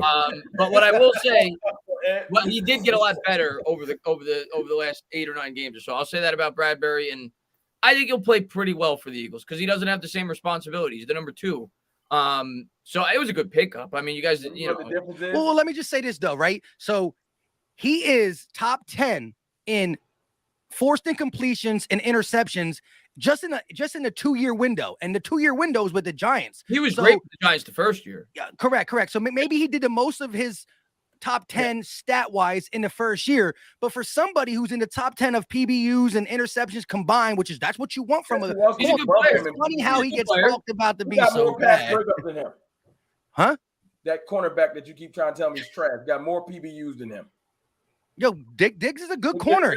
He needs to worry about the deep ball sometimes. And he got more pass breakups. We didn't let go of Bradbury because he's bad. We let go of Bradbury because our cap situation is trash. Yeah, we're paying him the same money. I'll pay him $11 million. We paying him $11 million. And we're rebuilding, and they and rightfully so. They diagnosed that he's not a part of the future. The guy's 30, 31 years old. He's 28. All right. That's another narrative. I hear people saying this man's in. Listen, he's approaching 30. He's approaching 28. He's younger than Dak. What do you mean? Like, I know there's different positions. Dak's a quarterback. He's gonna play way longer than Bradbury. I understand that, but what I'm saying is, I just looked it up. I had to double. He's 29. He's 20. As a week ago. So we're in the middle. We're in the middle. You said 28. You said 31. Same birthday. He turned 29 last week too. All right. Anyways, my thing is this. His 1-year deal can be a nice 2-year extension if he plays up, because look at Darius Slay. He's probably 31, and just came off a Pro Bowl. Not an all-pro. You got that. You got that down there, CFT. But what I'm saying is Bradbury can still be part of the Eagles for 2 to 3 years if he shows it this season. So it's still a, tryout season. But I think it was a smart move by Bradbury. He goes to a team with a good surrounding defense. Who's going to good defensive line. It's a 1-year prove-it deal. If he plays good, he hits the market and he gets another good contract. He better keep receivers in front of him because they ain't got no safeties. Yeah. So I would say if I had to pick a spot, let me get some super chats out. I might talk about the safeties. That's not to necessarily say they're bad, but when you got so many great spots, I mean, something got to be bad, right? Anyways, Space Cowboy said, bro, we talking about practice. Diggs in practice. Come on, you guys know better. Turnovers are the most important part of playing defense. I agree, but here's the thing about turnovers. It's the hardest thing to keep consistent. One thing about turnovers, look who leads the league in turnovers. It's going to change all the time. The top 10 changes because that's the hardest thing to keep consistent. So that's why when you got a guy who's consistently just stopping the play, interceptions are way more valuable. But the thing is, not many people can do that at a consistent rate, and that's why I want to see the league in pass breakups too. It wasn't just interceptions. How many pass breakups do you have? 17. Oh, that's pretty good. I know it's pretty good. You just ignore it because you want to get the jokes off. No. But listen, all right. At the end of the day, what I'm saying is though, and you know it's true. There's been there's more. You were not. I don't think you're comfortable with how many long balls that were thrown on him, though, right? If that was the one thing you could change in this game, is to stop biting on the double move. No, I don't want him to change his game at all. All right. I mean, I'm gonna keep it real. Semi Foroku might have hurt. Might have made. I like. You know why? Because his game got him where he's at. True that. Don't listen to people. Do your thing. Well, he can't. He deactivated. He can't listen to them more. So I mean, you know, well, he probably ain't gonna listen. The Cowboys haters gonna get there, climb through your window if you let them. They're around. So it ain't even about that. You know what I'm saying? He just need to do him. I don't care about a slight double move every once in a while. You give me 11 picks. I don't care about the because literally like the difference between his yardage and top corner's yardage is like 200 yards. I'm trading. If you say you get 7 interceptions or 260 more yards, keep the yards. 7 picks. Give my offensive ball 7 more times. Y'all crazy. No. At the end of the day, I would take that season. Again, my thing is when he's not turning the ball over at that rate, now how valuable he is, which we're going to see in year 4. He got 2 years. First year, he played 6 games because he got injured, right? In them 6 games, he got 4 picks. Last year, he played a full season. He got 11 picks.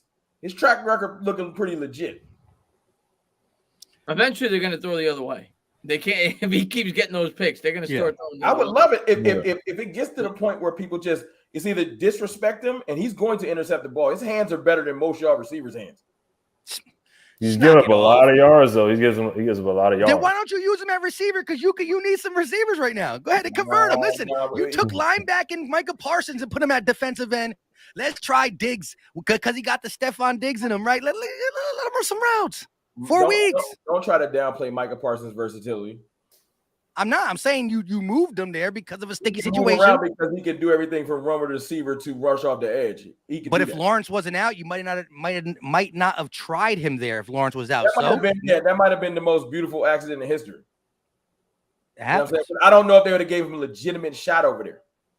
You know what I'm saying? I think without the injury, I think he gets a chance to rush, but I don't think he gets the volume that makes you just say, I can't even give Dan Quinn that credit. I feel like because of we got to use him over there. I think they open their eyes like, we got to keep letting him do this.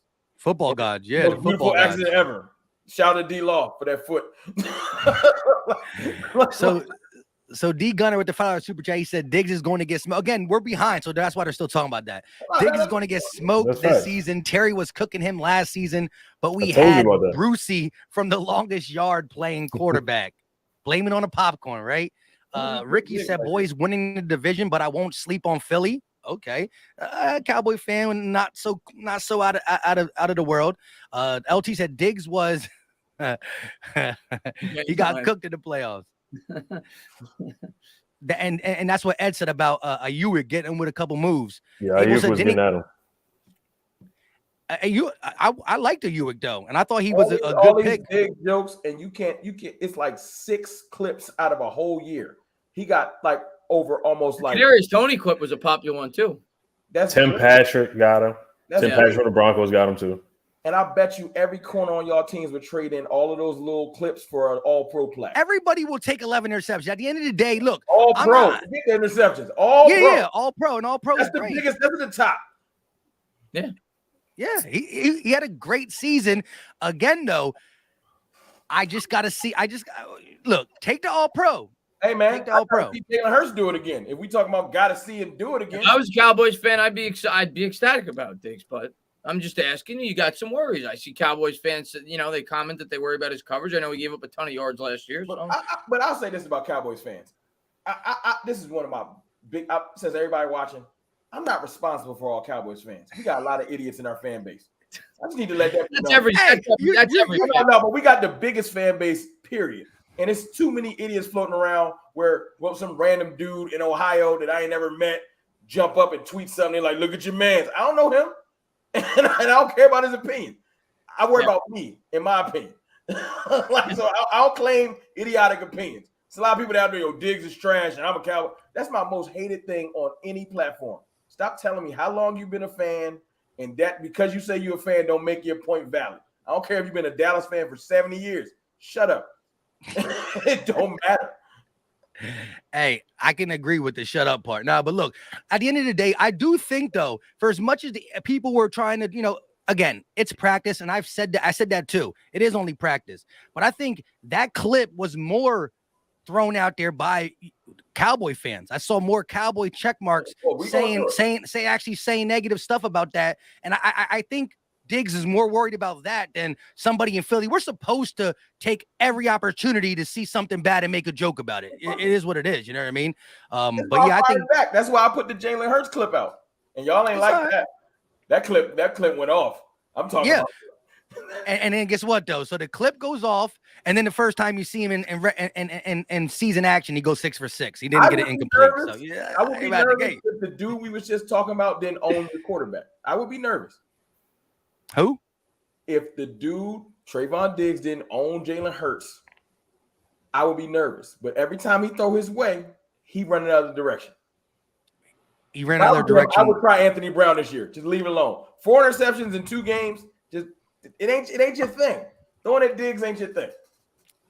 Okay, you got it. Listen, and 2 proven otherwise, you got it. What do you expect me to say? But that's why the Eagles know what to do. Run a double move with AJ or Devontae is all good money. Stop with the short routes. But Abel said, unlike yourself, we got safety.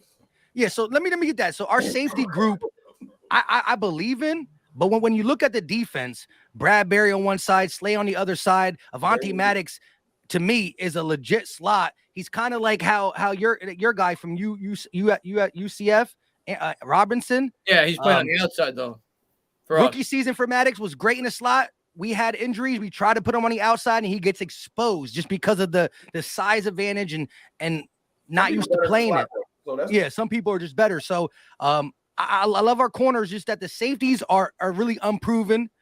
We do get Tart from the Niners. Yeah, he dropped the interception in the NFC Championship game, but at the end of the day, he's been a part of a stout defense for 7 years, and he's an injury. He got injury problems, but when he's been available, other than that drop, he's been a pretty good player for the Niners. So I think between Epps coming up as an undrafted free agent from the Minnesota Vikings, getting a second chance with the Eagles, having a strong camp, I think you got 3 or 4 guys that you can mix and match and try to put together something. But when your front 7 is what we got, and you got corners that you can do things with, I think the safety position is okay, but that would be my one thing, that an injury there, it's like, okay, now who fills in? It was our best safety injured. So I think, we got versatile guys that can move around, but I would still say that is probably one of our weakest. It's good because the Eagles don't got to say linebacker no more, because, Kaiser White interception first day, and Kobe Dean looked pretty good. And you still got guys like TJ Edwards, who's having a strong camp, who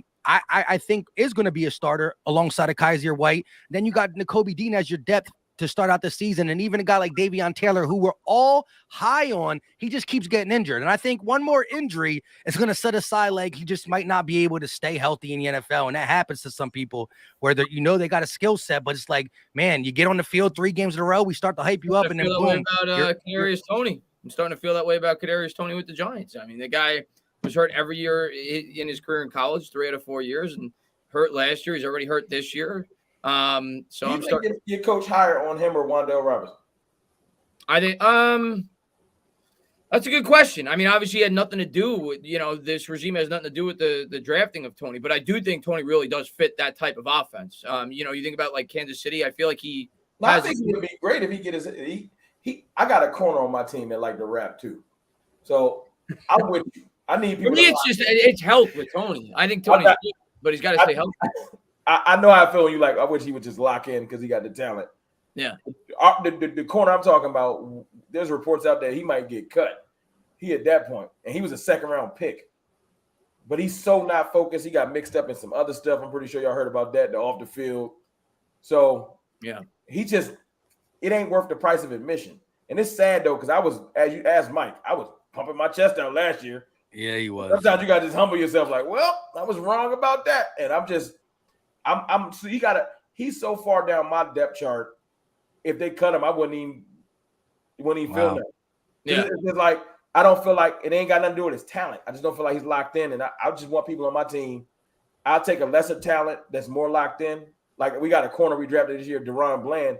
He looked incredible in the Denver game. He was one of the better defenders out there. He was sticky and he was on people's hip. And I was like, wow, I thought he was going to be like a camp body.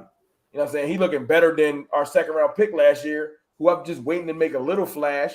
But every time I go on his Instagram, he tell me about his album that's about to drop. So, you know what I'm saying? I got to shout out to my boy Jay Tuck, because Tuck told me a long time ago, hey, man, it just ain't going to happen.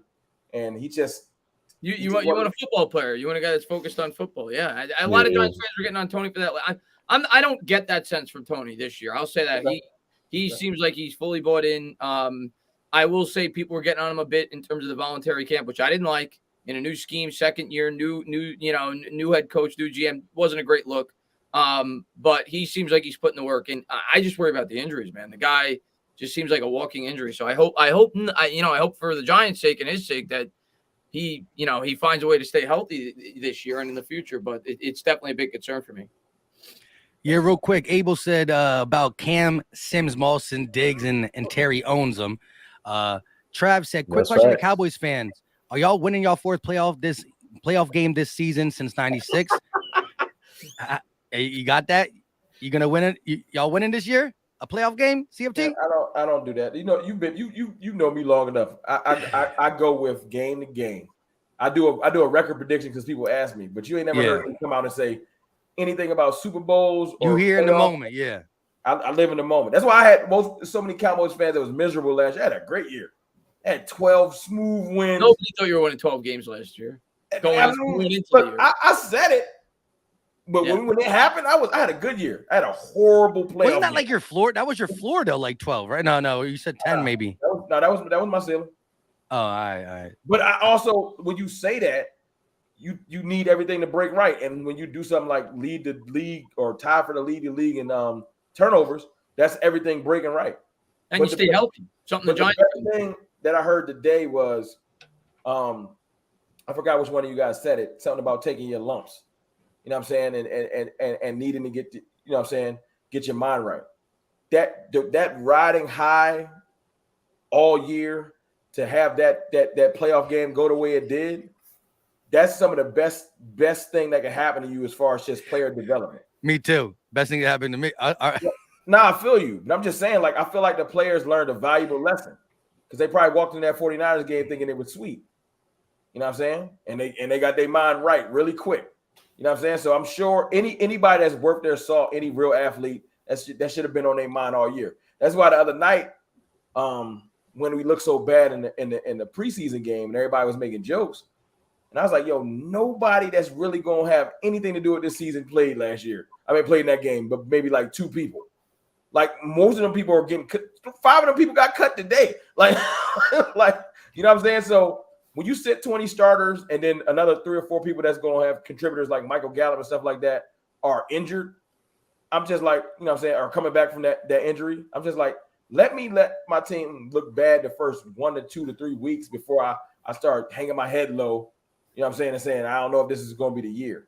But you're not going to get me when the backups to the backups, our third string left tackle, that pitcher that was floating around with the, you know what I'm saying, that's our third string left tackle.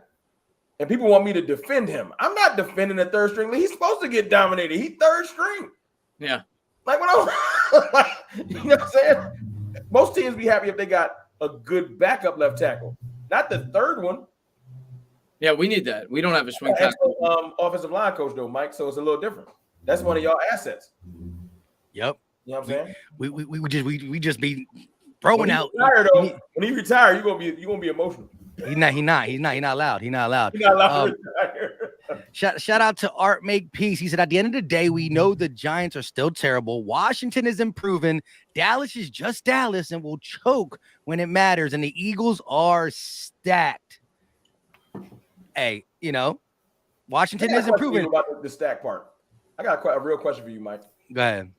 The stack comes from y'all got 3 major additions.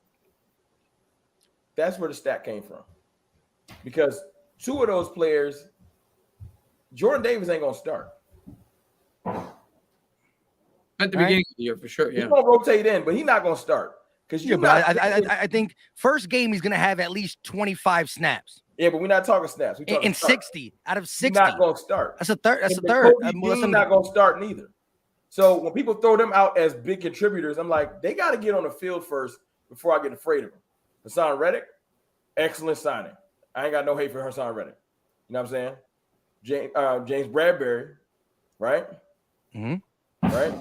And AJ Brown. That's what swung the pendulum for your team. BG missed the whole season and he's back. Yeah, but he's 38. And the last time he was playing, he made an All-Pro. So he's not 38 though either. Stop playing with me.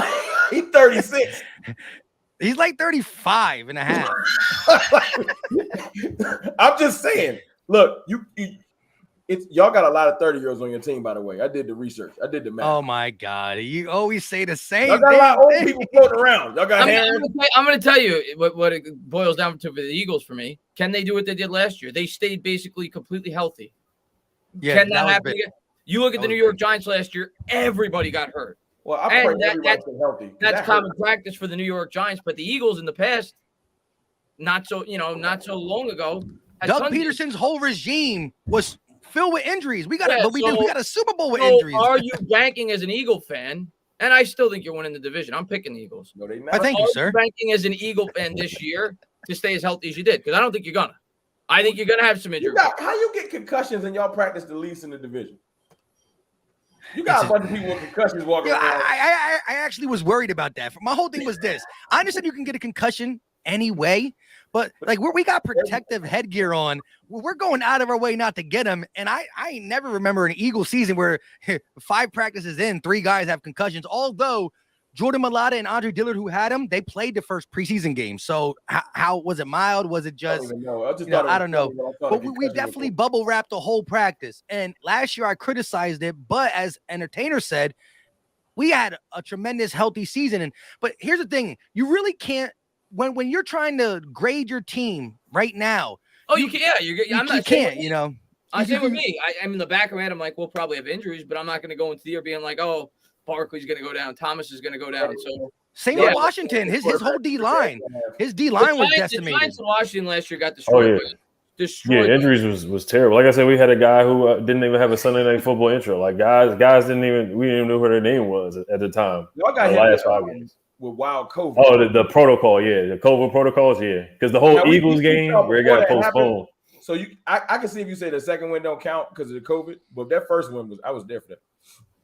Oh yeah, I don't use excuses, but the whole Eagles thing where it was like move back and all this stuff. Eagles fans wanted the game they just wanted an easy win, but we still had a game. And Garrett Gilbert was like the practice squad quarterback had to play. Garrett Gilbert had you shook, Mike. Keep it 100.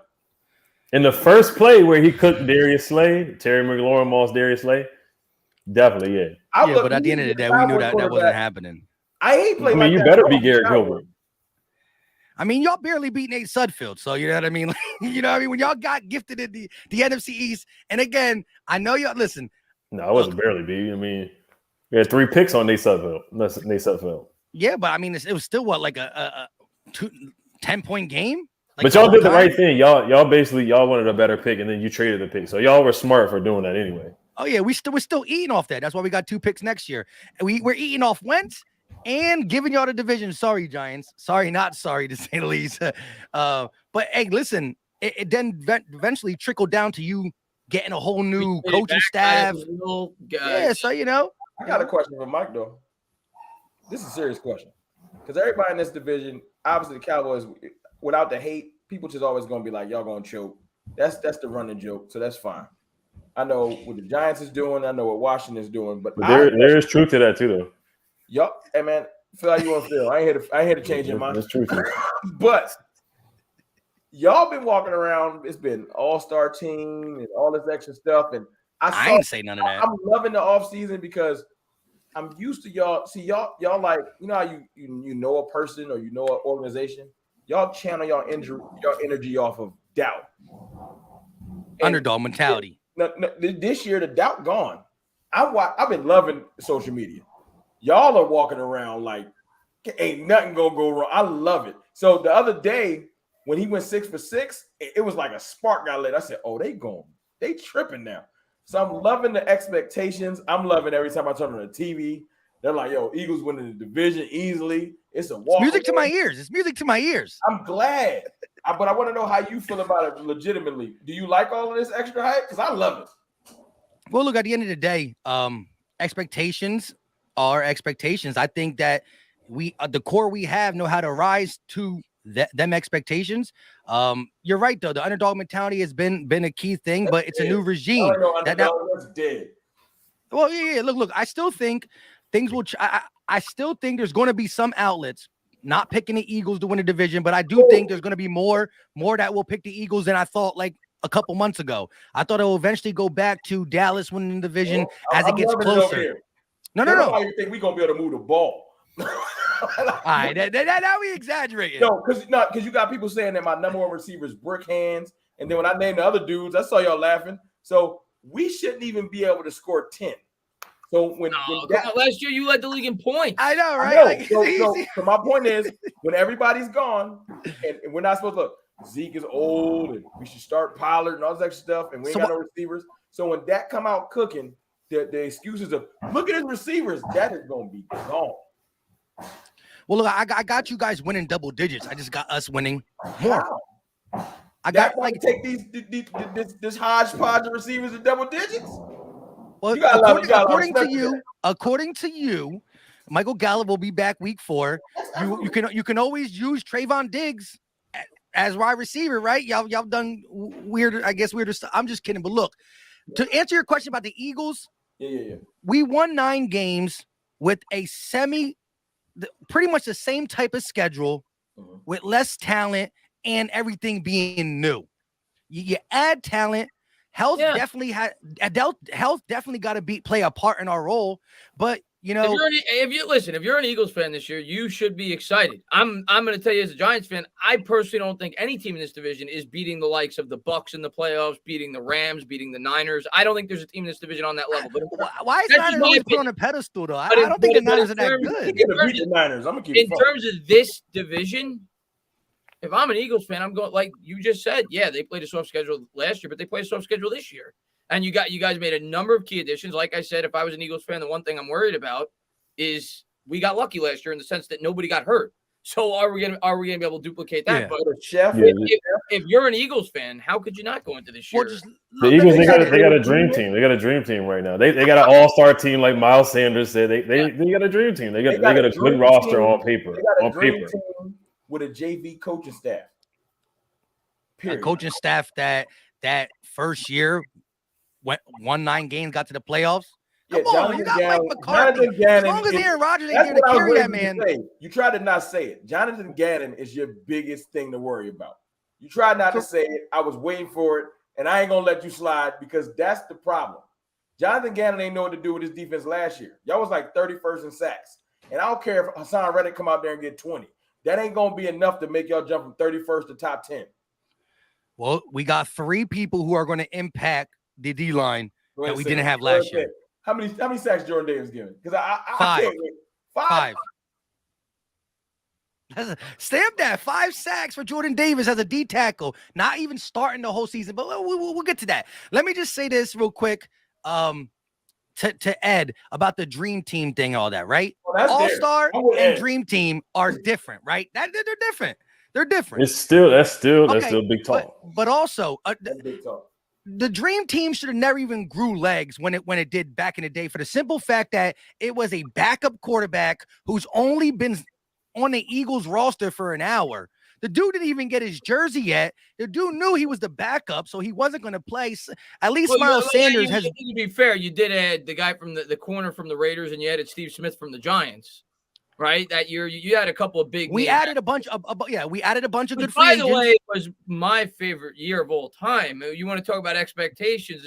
We won the Super Bowl that year when you guys were the dream team. So and we fell fat on our face. Expectations. Entertainer. But listen. Let's get But here's my thing. I think they're 2 different. But look, Miles Sanders knows the guys in the locker room. But Miles Sanders is back up. No, he's not. He is behind Jalen Hurts. Yeah, I'll give you that one. Anyways, 5 yards. Talk about no touchdowns. It's cool, right? 5 yards of carries for 3 years in a row. That's a short list. and he's on that list. And we might make it 4 years in a row. And then maybe you'll get traded to Washington or something at the end of the season. Anyways, let me just say this again. Miles Sanders knows what's in that team and said all-star. But context was he said we still got to work every day, blah, blah, blah. A guy who says Dream Team was not even a starter. They're two totally different things. But I like that you're running with it because the Eagles are expected to win this division by a lot. I think you picked us too. Ed, am I correct? Yeah, I did. I picked y'all back whenever we did the last stream. Did things change? He's like, yeah, Carson Wentz looks good. He does look good. Right now, I got the Eagles. I got y'all being 10. I almost say I got y'all at 10-7 right now. That's where I got him too. 10-7. I got y'all at 10-7. So y'all getting double-digit wins. But the best team is only going to get 10? I could see you end. I can see that. I mean, look at the NFC East in the past couple of years. We've had years like that. Gets 9. I think you both will be around 9 or 10. Both teams. Never. He said never. All right, where do you see Ed? Do you see your? I got said 9-8 right now. So wait, 9 does 9 and 8 warrant Carson Wentz to come back? Wait, what does his deal look like now? How many more years he got? 2? He's got this year is $28 million, and then the next year is non-guaranteed. So he really, if he doesn't play well this year, they can just cut ties with no dead cap. That job week 4. Does 9 wins make you say, all right, we got to run it back with Wentz? It depends if you make the playoffs. If he goes out there, let's say he has like 27 touchdowns, 7 picks like he had last year, and they finish strong, then yeah, I say they bring him back. And then let Howard develop another year or something like that. But it depends on if they make the playoffs, because 9 and 8, you can make the wild card with 9 and 8. I think you so will. It depends on. I think you will. Yeah, it depends on if you make the playoffs. It depends on how they finish too. So if Carson Wentz, if he has a solid year, and it's not his fault for some of those 8 losses, then I see them bringing him back. All right. Let's get some of these super chats in. We're going to be ending it soon. Garrett said Allen Robinson missed Ramsey. LOL, y'all reaching. I guess. Richard said, it's not hate, it's facts. 11 interceptions, very good, but 1,100 yards just giving up is very bad. Big number. What was the number? Do you know? Yeah, I got it. I got the advanced stats. I'll send it to you. He's like, I'm not telling y'all though. I got the number. It was like 9 something, like 903. Oh wow, he didn't even hit 1,000. No, it wasn't 1,000. You can go on Pro Football Reference maybe right now. Maybe that's including the playoff game where he got burnt. You know who threw that out? The people that you can't figure out their formula for anything.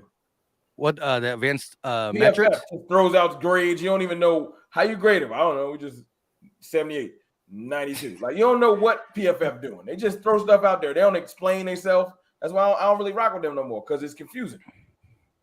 All right. Steven said, I really enjoyed this, but 1 a.m. here and I got work tomorrow. But I want to say no matter, we all know Cowboys not winning the Super Bowl with Bottle Boy Dak. Lily's awesome, man. Been with me forever, man. What's going on, Steven?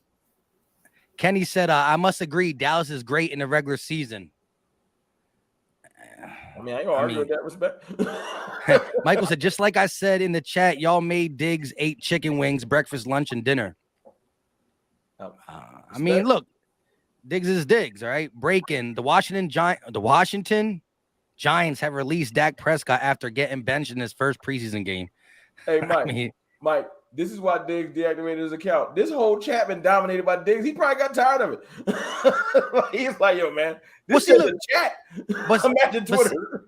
But see, look, all you got to do, like, my whole thing is this. I understand, like, I get just turn notifications off, turn alerts off, but it still don't make you look like you're second guessing. Like, I mean, it is what it is. Whatever I didn't block people before, so if you can get to blocking people, it's the same thing. Yeah. I have never. I don't block people. I've been Matumbo before. Don't. I just let it rock. Chris said the Cowboys guy have been paranoid. Let everyone speak. Oh dang.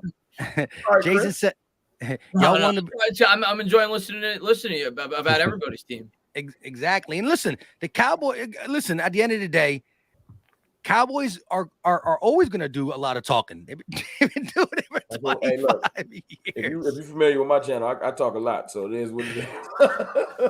There you go. Jason said, y'all want Y'all want to be humble. The Cowboys will humble you, putting a 50 burger on y'all.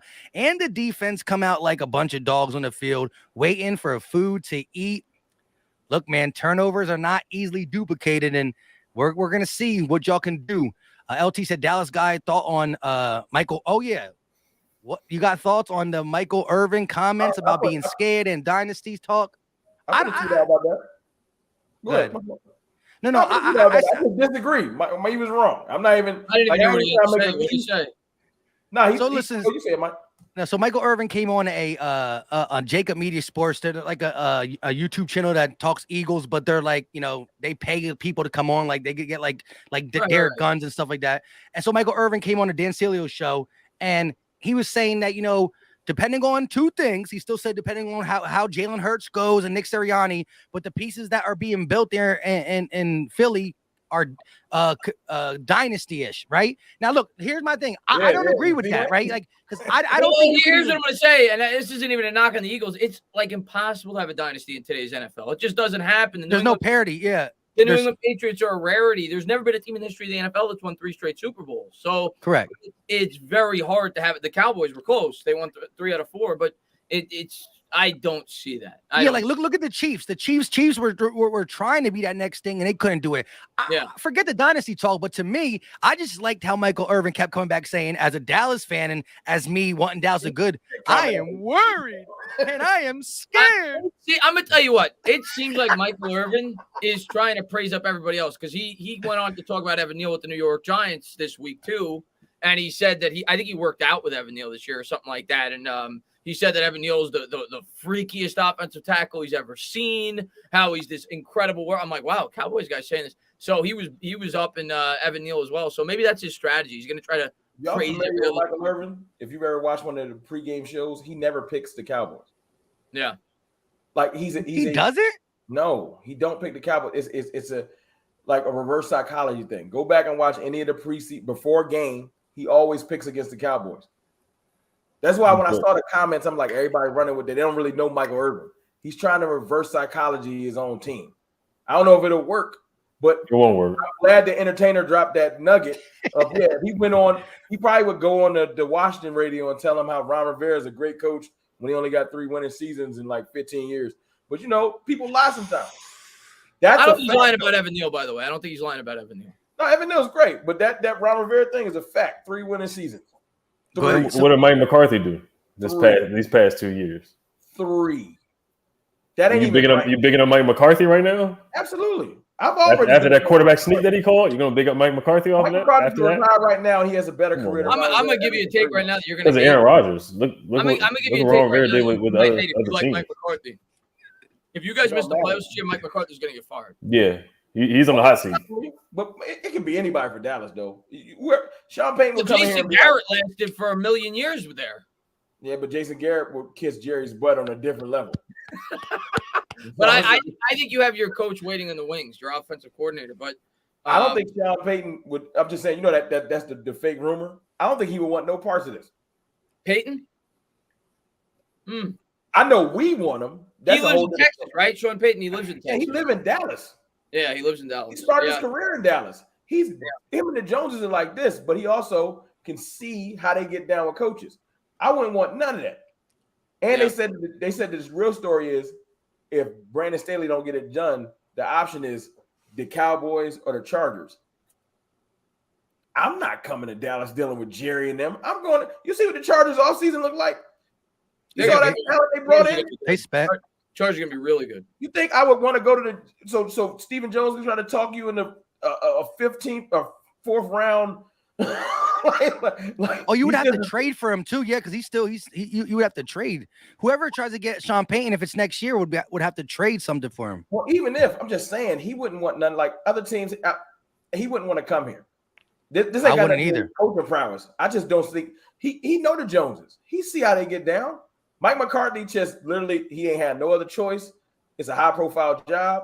And I don't hate Mike McCarthy at all, but whoever puts on that hat and wears the coach's thing is going to hold the L that they ain't never held before. He can't even pick the players he wants. And Sean Payton will have to fall right in line with that because Stephen Jones and them ain't like we running the worst mom and pop shop in history. Y'all want to you want me to talk negative about the Cowboys? We start talking about their front office. This whole stream gonna change because Jerry Jones' ego is your biggest problem with that organization. Is that these guys got too big? You guys fired Jimmy Johnson after he won 2 Super Bowls because he wanted to prove a point. The dumbest history. Yeah. The dumbest movie, and his son is right behind him. His son is an idiot. I hate the Jones family, and that don't even make sense. But I do not like respect to Jerry Jones. There's plenty of Knicks fans that can't stand James. Jerry Jones, a Hall of Famer, and he's done a lot great for the league as far as just business wise. But early on, at least, you remember the big swings thing we was talking about earlier in the stream? That was young Jerry. Jerry old now. The real culprit that don't never get the recognition for how bad he is Steven. Steven Jones is the worst person I ain't never met. You know what I'm saying? And I got to deal with it. I shouldn't say I hate a person I never met, but he right there. He is right there because I ain't never met a person that pretty much is I run this team and I don't care how nobody feel about it. I'm going to do what I want to. And it's just, you want to talk about the thing holding us back. We could have had Von Miller. We had, that was an expensive deal he signed. It don't matter. We had the money, and he said I would have gave him a deal, but they came to the table with something childish. Steven Jones offered him a veteran's minimum deal. That's disrespectful. He just wanted a chip. He's like, hey man, I got $700,000 for you. Von Miller, who is he talking to? You know what I'm saying? We could have had Bobby Wagner. And if you look at the stories about that same thing, he said, I was talking to them, and then they sent over the cheapest deal I ever seen. And you got your boy Anthony Barr, though.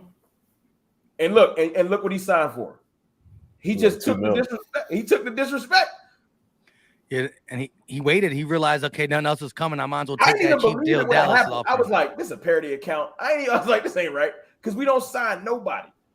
So yeah, that's my biggest gripe with the team. But that's just something I gotta just deal with. I either need to. Well, I think I can speak for Entertainer and Ed that we love the Joneses. I know you do. Oh yeah.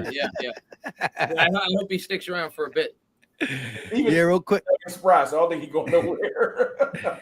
Abel said there were rumors Giants were interested in Jimmy G. How true was that? I wanted to get your take on that because I did hear that all started. I forgot who it was. Some ESPN analyst brought it up, and he didn't even say that he heard the Giants were interested in Jimmy G. He said that he would be interested in Jimmy G if he was the Giants, and then it started to multiply, and then other people were talking about Giants are not bringing Jimmy Garoppolo this late in the game. You're talking about 2 or 3 weeks before the season starts. They're going to analyze Daniel Jones. It doesn't make that much sense to bring. Garoppolo's what, 30-something years old? You say everybody's 30. He is. Garoppolo's got to be 30-something. Is he? He's going to be a free agent next year. The Giants are a rebuilding team. It doesn't make any sense. And Garoppolo, I understand, has got a great winning percentage career. I think he's top 5. But look at the teams he's been on. I mean, Jared Goff had a great winning percentage with the Rams. How's he look with the Lions? So how do you think Jimmy Garoppolo is going to look with the New York Giants? So to me, it doesn't make a whole lot of sense. I'm not saying he could be an upgrade. I'm not saying he wouldn't be. I have respect for Garoppolo. He did a good job last year with the Niners, but to me, it just doesn't make a whole lot of sense to sign Garoppolo. I think this year is about analyzing Jones and seeing if he can improve in a scheme. And if he doesn't, you draft a quarterback. Jimmy Garoppolo actually to me would make more sense next year if the Giants weren't in a position to draft a quarterback and they were moving on from Daniel Jones and they wanted a stopgap, similar to what Washington did with Wentz this year. It would make more sense next year if we weren't in a spot to draft a quarterback. But this year makes no sense. Not going to happen. Ed's like, hold on. We're not talking about stopgap. He Wentz, I mean, he's going to bring up Case Keenum or something like that. He's probably a stopgap. Yeah, I mean, we'll see. He's got the tools. He's got the weapons, man. This is his last dance. Wentz got a lot of talent around him to make it work. Stopgap's not necessarily a bad thing. Kerry Collins was a stopgap for the Giants. Went to a Super Bowl. When I say stopgap, it could be 3 years, but he's not your long-term answer is what I'm saying. Yeah. Well, so let me ask you this, though. And you're also banking that if the Giants do show some signs but are, still, learning stuff and losing games, the quarterback draft is supposedly one of the best in a while. So you're banking on, look, if there's a year to be bad, while we still see bright spots on like a Thibodeau or a Evan Neal or great coaching decision by Dayball. So there's a foundation built somewhere, just that you lose some games. Next thing you know, you're walking into a top 5 pick with this being such a powerful quarterback class compared to the last couple, especially last year's, where the first guy didn't go until like the 20s, and that ain't happened since '96 or something. Yeah, I mean, listen, that's the good news that comes out of this year if we're really bad, and hopefully we're not. I'm a Giants fan. I root every year to make the playoffs and have a good year, but if we win 5 games, 4 games, yeah, it's supposed to be one of the richest quarterback draft classes in a long time. That could change. You hear that a lot, and things change, but it sounds as if it's going to be much better than last year's quarterback draft class, which was one of the worst in the last 20 years. So if the Giants do stink, it's the right year to stink. You go out, you get your quarterback, you have the 2 tackles to build around, the good offensive play caller, and you set him up to succeed. Unlike what you did with Daniel Jones, you set him up to fail from the start. This guy will be coming into a much better situation. So if Daniel Jones stinks and the Giants stink, the silver lining is, you're going to be able to more than likely get a very talented quarterback. Yeah, I like how the Giants are looking at the draft and the quarterbacks already. I like that. Gotta love that, right? Just exit one off. Like I said, I'm not really. Like I said, I'm just really not sure how to feel about Washington in its totality. Since Wentz went there, since Wentz got signed there, because like you said, I know you guys are getting a lot of guys back. And so, a team getting injury guys back, it just changes the complexion right there because, once upon a time when you were healthy, you were supposed to have, a top 5 D line. It didn't come to fruition last year due to all the injuries, but you start to add that to something else. And, like you said, Carson Wentz does got the best skill position around them. I don't know about what have you done offensive line wise? I know you lost. Didn't you lose like Sheriff or something like that early? Yeah, so Sheriff went to the Jags. Eric Flowers. He was your best guy last year, right? Yeah, he's been a Pro Bowl, perennial Pro Bowler, was an All Pro in 2020. So it's a big loss. They lost Eric Flowers too, who's a really low key good guard. He's still a free agent, but they brought in Andrew Norwell, who was a former Panther, aka Commander. They brought in Trey Turner, another Commander, former Panther. So he brought in a whole bunch of Panther guys. Gettleman's guys. Gettleman drafted all those guys. Yeah, so the O line is solid. They should be fine. They got good depth at the O line. So, but they really focus on getting some receivers, man. Curtis Samuel, like you said, health, man. Curtis Samuel, he's got to stay healthy, man. He's an X factor for the team. And they drafted Jahan Dotson. So, man, he's been a star in training. It's just training camp, but we got to see what he can do. But Terry needs a number 2 wide receiver out there. They're saying Jahan Dotson has been really, really good. So we need him to show up. I like Dotson. So I think he's gonna be good. Yeah, and like you said, you don't even know, like Terry can take his game to another level if he's seeing less coverage or not as much bracket coverage. Because with Samuels being out last year and not having number 2, you could really make him your focal point, and that won't happen if that's the case. A couple more super chats before we get out of here. Drew said the Cow Turds will be trash in 2 years. He said, you don't want to talk about our old players. That offensive line is getting old too. How you feel about all your old players? Well, offensive line, we got 2 people that are old. And you got 2 people on your and the other 2, that's your only good people. I'll be right back. The irony is that the offensive line, we got 2 old people that's old, and that's the main people that's old on our whole team. Yeah, all right, but your top 2 offensive linemen. Our team. Everybody else is young. Yeah, but who else? Who's young and good on the offensive line? Tyler Smith. I mean, you don't know yet. You don't know yet. Oh, you know? You better already. Nah, not Charles Leno, not Sam Cosmi. Come on now. Who? Sam Cosmi, look him up. I will. I'm gonna get on Google right after I'm gonna do the knowledge. Yeah, Tyler Smith. Come on, a lot of penalties already. Our offensive line, your offensive line, and your weak linebacking core and all of them other deficiencies you named earlier, is Carson Wentz good enough to carry all the deficiencies on the team? The offensive line is good though. The offensive line was good last year. They're good this year too. It's not the same offensive line. I think Sheriff is going to be a big loss. It is a big loss, but Sam Cosmi had a good year last year. Charles Leno had a good year last year. And Chase Rouillet is a good center too. Who? And they got Wes Schweitzer. I know. That's my point. You naming people that I got to really get off here and do the knowledge. Yeah, I know y'all not casuals, but yeah, I mean, come on now. These are good. They're good offensive line. They don't have big names, but they had a good year last year. They all played together. They were top 6. They were top 6 offensive line. They got Wes Schweitzer. Was one of the best guards last year too. I mean, as good as the offensive line was, I watched my defensive line run through y'all like Swiss cheese before the COVID. So I don't know where this and Sheriff was there. There was a lot of injuries last year. We had at our tackles, at our tackles, Sam Cosme was out. There was a couple guys out. Our center was out. Well, hopefully there was a couple guys. I don't believe it. he got his depth chart. It was right Cornelius Lucas now. out. I'm gonna go check I'm the telling injury you, report for that game. I don't think that many people was out. Because I remember, you know why I know y'all was. You just said the second game. You just said the second game. There was a whole bunch of COVID protocol. A lot of people were out. If y'all was that hurt, y'all wouldn't have been talking about we want Dallas. I remember that.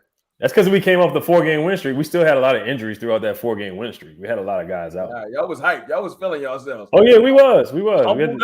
But Dak was throwing us back in that game though. I know y'all was scared though. We was one drop away from winning that game. But we won. 2 W words with big different meanings. Okay, we won that game. Dak was trying to throw us back in that game, but it's gonna be different this year. I'm telling you. I got a proclamation though, and I know this is gonna make Mike mad, but I don't care. We did and still do have the best defense in this division. Sheesh. I mean, I can't really say your defense was good. It was really good last year. Opportunistic last year. Yes, definitely. I mean, like you said, but here's I'm the talking thing. About the interceptions and the turnovers. I'm talking about the sacks. Yeah, I mean, any defense that can get at the quarterback is a good defense, and I would say my whole life has been we've been in the top 10, always rushing the pass, being in rushing the passer. Last year was disgusting. So year? Like 30 what? 31st. 31st. I mean, we know. And that's why you go get somebody with 23.5 sacks. That's why you get BG back who's feeling really good. That's why you go ahead and bring in a guy who is as big and strong and can eat up double teams like Jordan Davis. You know what I mean? So look, get on the field, it's Hargrave and Fletcher Clark's gonna be starting. He will. He'll play out too. He'll play 35 to 40% of the snaps week 1. Whoa, and it's only gonna go up. Huh? Because I can't wait till y'all roll this 5-2 defense out there because y'all gonna try to run 3 DT. Look, listen, Hargrave, Fletch, and Davis will rotate, and at the end of the day, in 60 snaps, you could get all 3 of them on. You could play Fletch like, say there's 60 snaps. Fletch can play like 48. Hargrave can play like 37, and then he can play like 29. You can still do all that with mix matching them. And then my thing is, can you imagine when Fletch, Davis, and Hargrave are rested in the fourth quarter? Like, not many people can rotate D tackles and always feel that when a D tackle's in the game, he's a beast. Y'all got another young dude that's good at D tackle. Milton Williams. That's crazy. Y'all edge depth a little weak. It is. And Barnett is trash, and if Graham twists the ankle, you're going to be looking crazy out there on the edge. Well, Teron Jackson has been getting some play out there. And again, Hassan Reddick. Listen, go ahead. Look, listen. You do not want him to be your main pass rusher. But again, we were Sweat, Barnett, BG, and I do think Reddick can put his hand. He can put his hand in the dirt. I can't say nothing about Reddick. So, we'll see how we use them. But Washington up in here, damn Twin said Terry cooked every corner in the East. Listen, Terry's great. He deserves the money he got. And the crazy thing is they all got about the same. AJ, look at on a per year basis, AJ, DK, Debo, Terry, they all got close to the same. You know what I mean? At the 25, 25 and a half, 26. That's the going rate now. If you market exploded this year. Yeah. Look, Christian Kirk before he was up for everybody. He got making like 19 and a half. He messed it up for everybody. Agents hate Christian Kirk. Yeah. Look, my whole thing is if you are a B+ wide receiver, the starting point is 20 million. That's where you start. If you're a B+, and it's just crazy. $20 million receiver for $8. That's what I'm saying. I'm surprised you just let him go for the 5th round, but it was the money. That was the only thing, right? Or you had some bad blood. They had bad blood with it was the people I just told you I hate. Yeah. He got sideways with them about the C-19 stuff. He didn't want to take the shot, and miraculously he stopped getting targets. And it sounds petty because you're in the midst of a good run, and your ownership is being petty with targets And there's games where Coop he got targeted like twice. And we're like, what's happening? But then you look back a couple weeks before that, he was like, when he missed the game because of getting COVID, I hate to say it, and then everything went downhill, and then all of a sudden we trade him for a 5th round. Like, come on, dog. A 5th round pick. Like, I'm still ashamed of that. I love it. Yeah, I know you love it. You gotta love that. Like a 5th round pick. Like we just traded our wide receiver for a former 4th round pick or something, cornerback from the Seahawks. But we're giving guys, we're getting a player back from Whiteside, and y'all getting a 5th round pick for Cooper. You know, who's a legit wide receiver. You just because my GM would never. He's not that talented. Shout out to Jay Ito. He said Wentz to Terry is an easy tub against Diggs.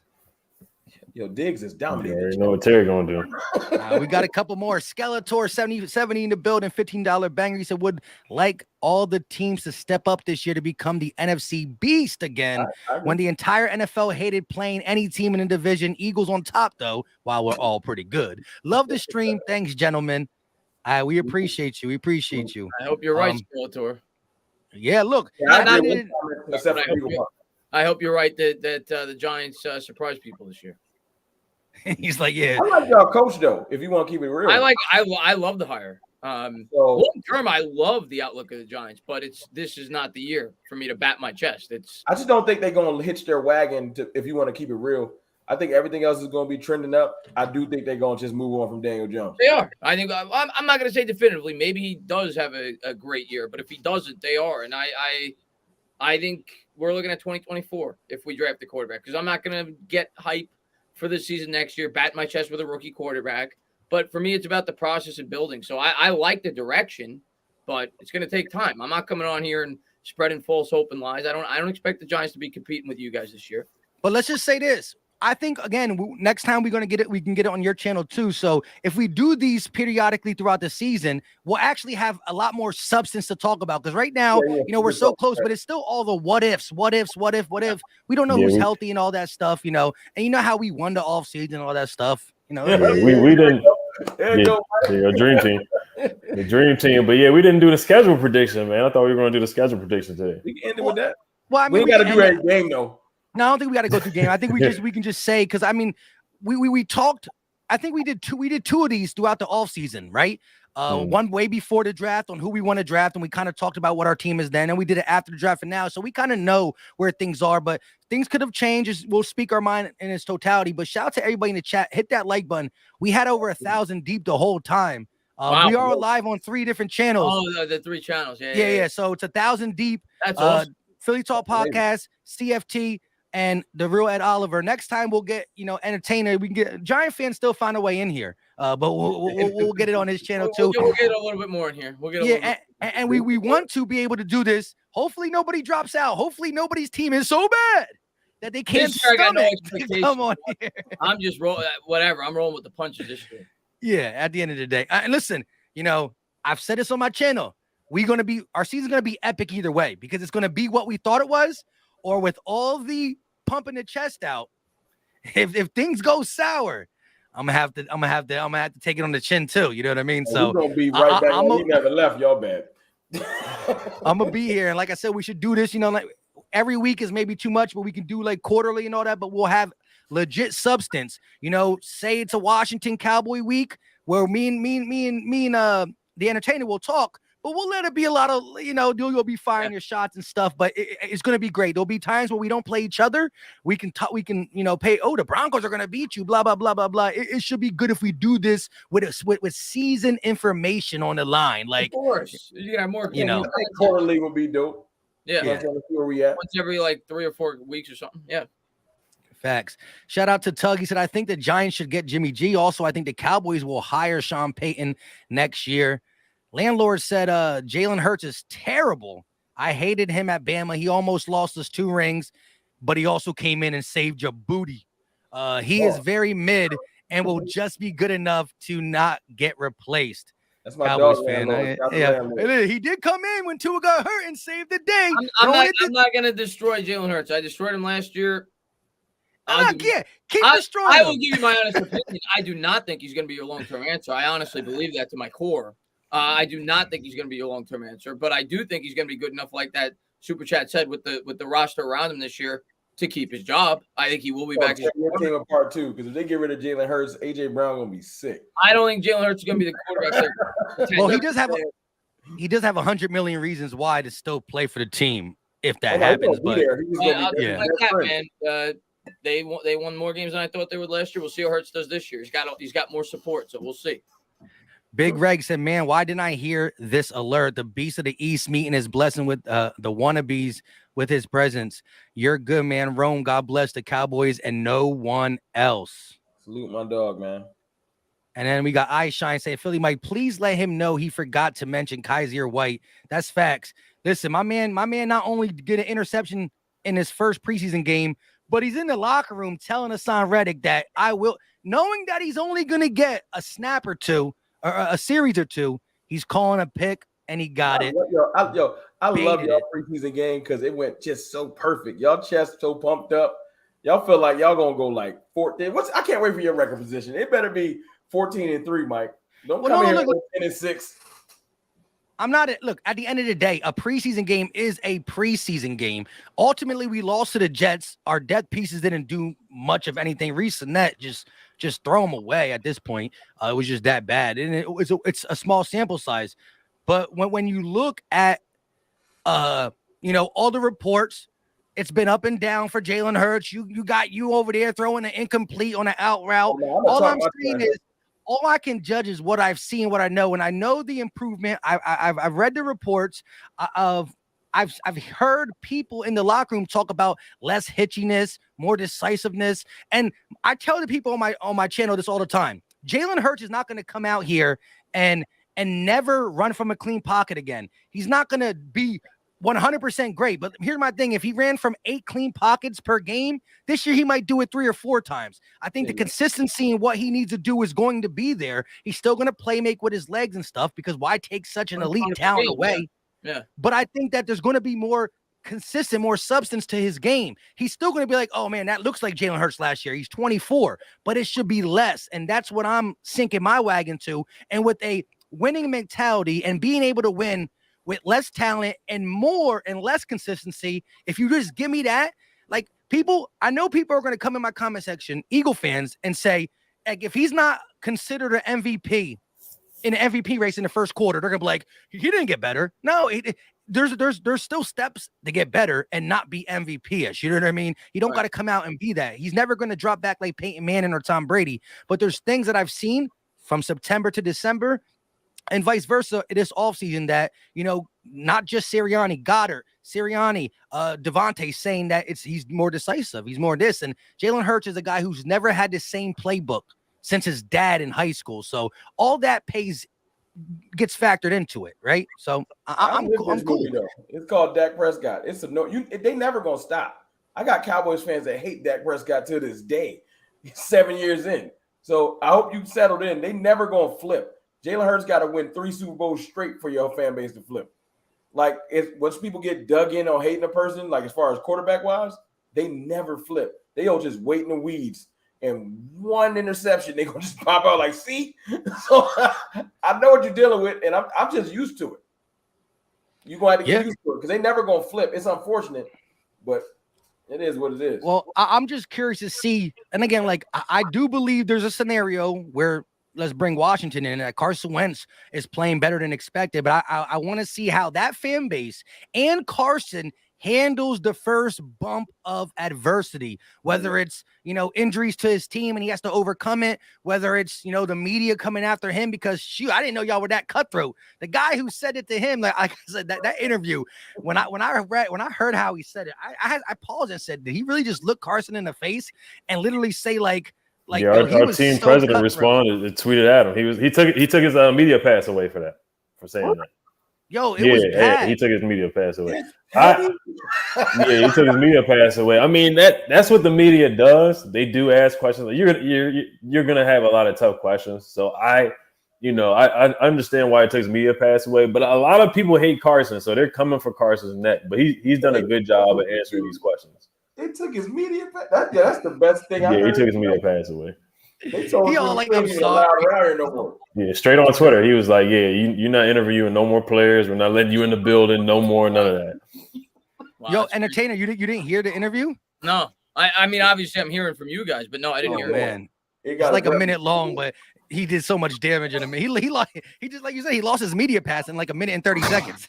He lost his career. They shut his career down. You can't. You got dang, y'all cutthroat in Washington. Shout out to Michael. He said, "Great work, gentlemen." Thank We you. got Pick and Pop with the super sticker. Joshua said the 18-1 Patriots went 0-4 in the preseason. Yeah, man. I'm gonna tell you something else, Josh. The I think it was 2007 Lions went 4-0 in the preseason. They went 0-16 in the regular season. So preseason means absolutely nothing. The Giants went 4-0 in the preseason. I think in 2019 or 18 they were undefeated. Maybe it was 3-0 with a tie, but they didn't lose a game in the preseason, and they won like 4 games. So preseason wins and losses means absolutely nothing. I agree. The only reason I watch him is just to see, so you can, get a better sense of who's going to be that last man. Who's the last 3 you're on looking the at the 53 back roster, You're looking at the back end, guys, because you're not even going to get the playbook. They're not going to show you all the bells and whistles to the offense. Absolutely not. Yeah. D Twin said, I'm from Houston. I've been watching Hurt since Channelview High School. Good dude, amazing athlete. Eagles asking him to do something he's never done his entire career. He'll never have a right arm. I will just say this. I will just say this though. What I've done, what you can say from his career is that everywhere he went, he's gotten a little bit better, or he was asked to throw a little bit more. He threw more in Oklahoma than he did in Alabama, and then in the NFL, of course, first 7 games we came out him firing 40 sometimes. I think that you got to get him close to that 30 piece. Definitely do not ignore his legs, but my whole thing is just being more consistent and seeing a little bit less of the running out of clean pockets, not throwing with anticipation, all that stuff. But I still feel like with the skill set he just had last year, he was able to do work. I mean, we can't deny a guy who national media and a lot of people thought that could not lead this Eagles team regardless of the schedule, and did exactly that. So landlord said, I wanted you to read my first one to the Eagles, man. Oh, he wanted you to read to me. He wanted me to, my bad. You know what I mean? But listen, we're caught up with the super chats. Appreciate all the love and support. If I did miss, it's hard because we got backtracked for a while. You got 3 channels worth of people donating. So exactly. That's a lot of people. It is. So we'll start with Washington. Just give me a breakdown of how you see this. It don't got to be exact games, all that. What I want you to do is give me the record prediction for everybody real quick. Of course yours, and tell us what you're gonna do in it. So how are you going to split the wins and losses in the division? Like, are you going to go 4-2, 3-3? So give me the division record and then your overall record for each team, and then we'll just keep it as simple as that to get up out of here. I got us going 9-8. I say 4-2 in the division. I got the Giants. It's between 3-14 or 4-13 for the Giants. I'm not upset that happens. I'm not 5-12. Yeah, I know. You say you're looking at the quarterback, so you want that happens. Yeah, you want Bryce Young or somebody like that. So I'm helping you out there. Cowboys, I got 8-1.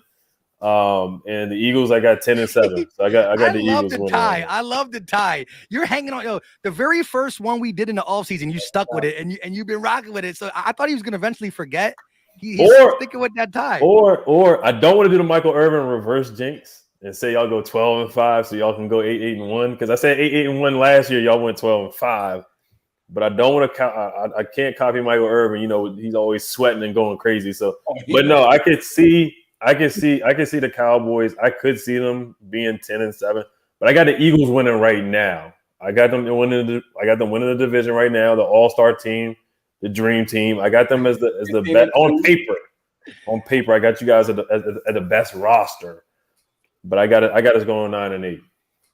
Let me ask you this before anybody else goes.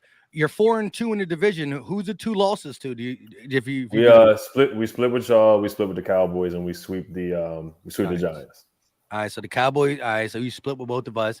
Hey, Kevin said to tell Ed Oliver that he's the truth.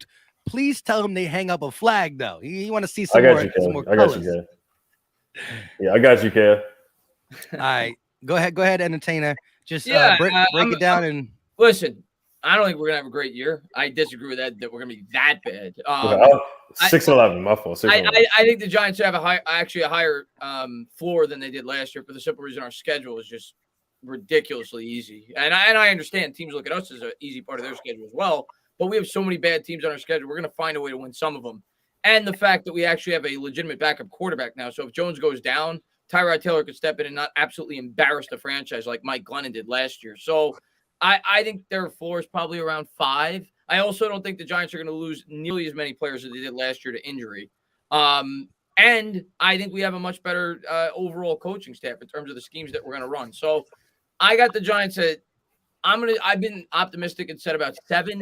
I think 6 or 7. That's where I got the Giants. 6-11, 7-10 in that ballpark. I've got Washington right around the same. And maybe Washington fans don't want to hear that. That's where I got them. I got them around, I'll say 7-10.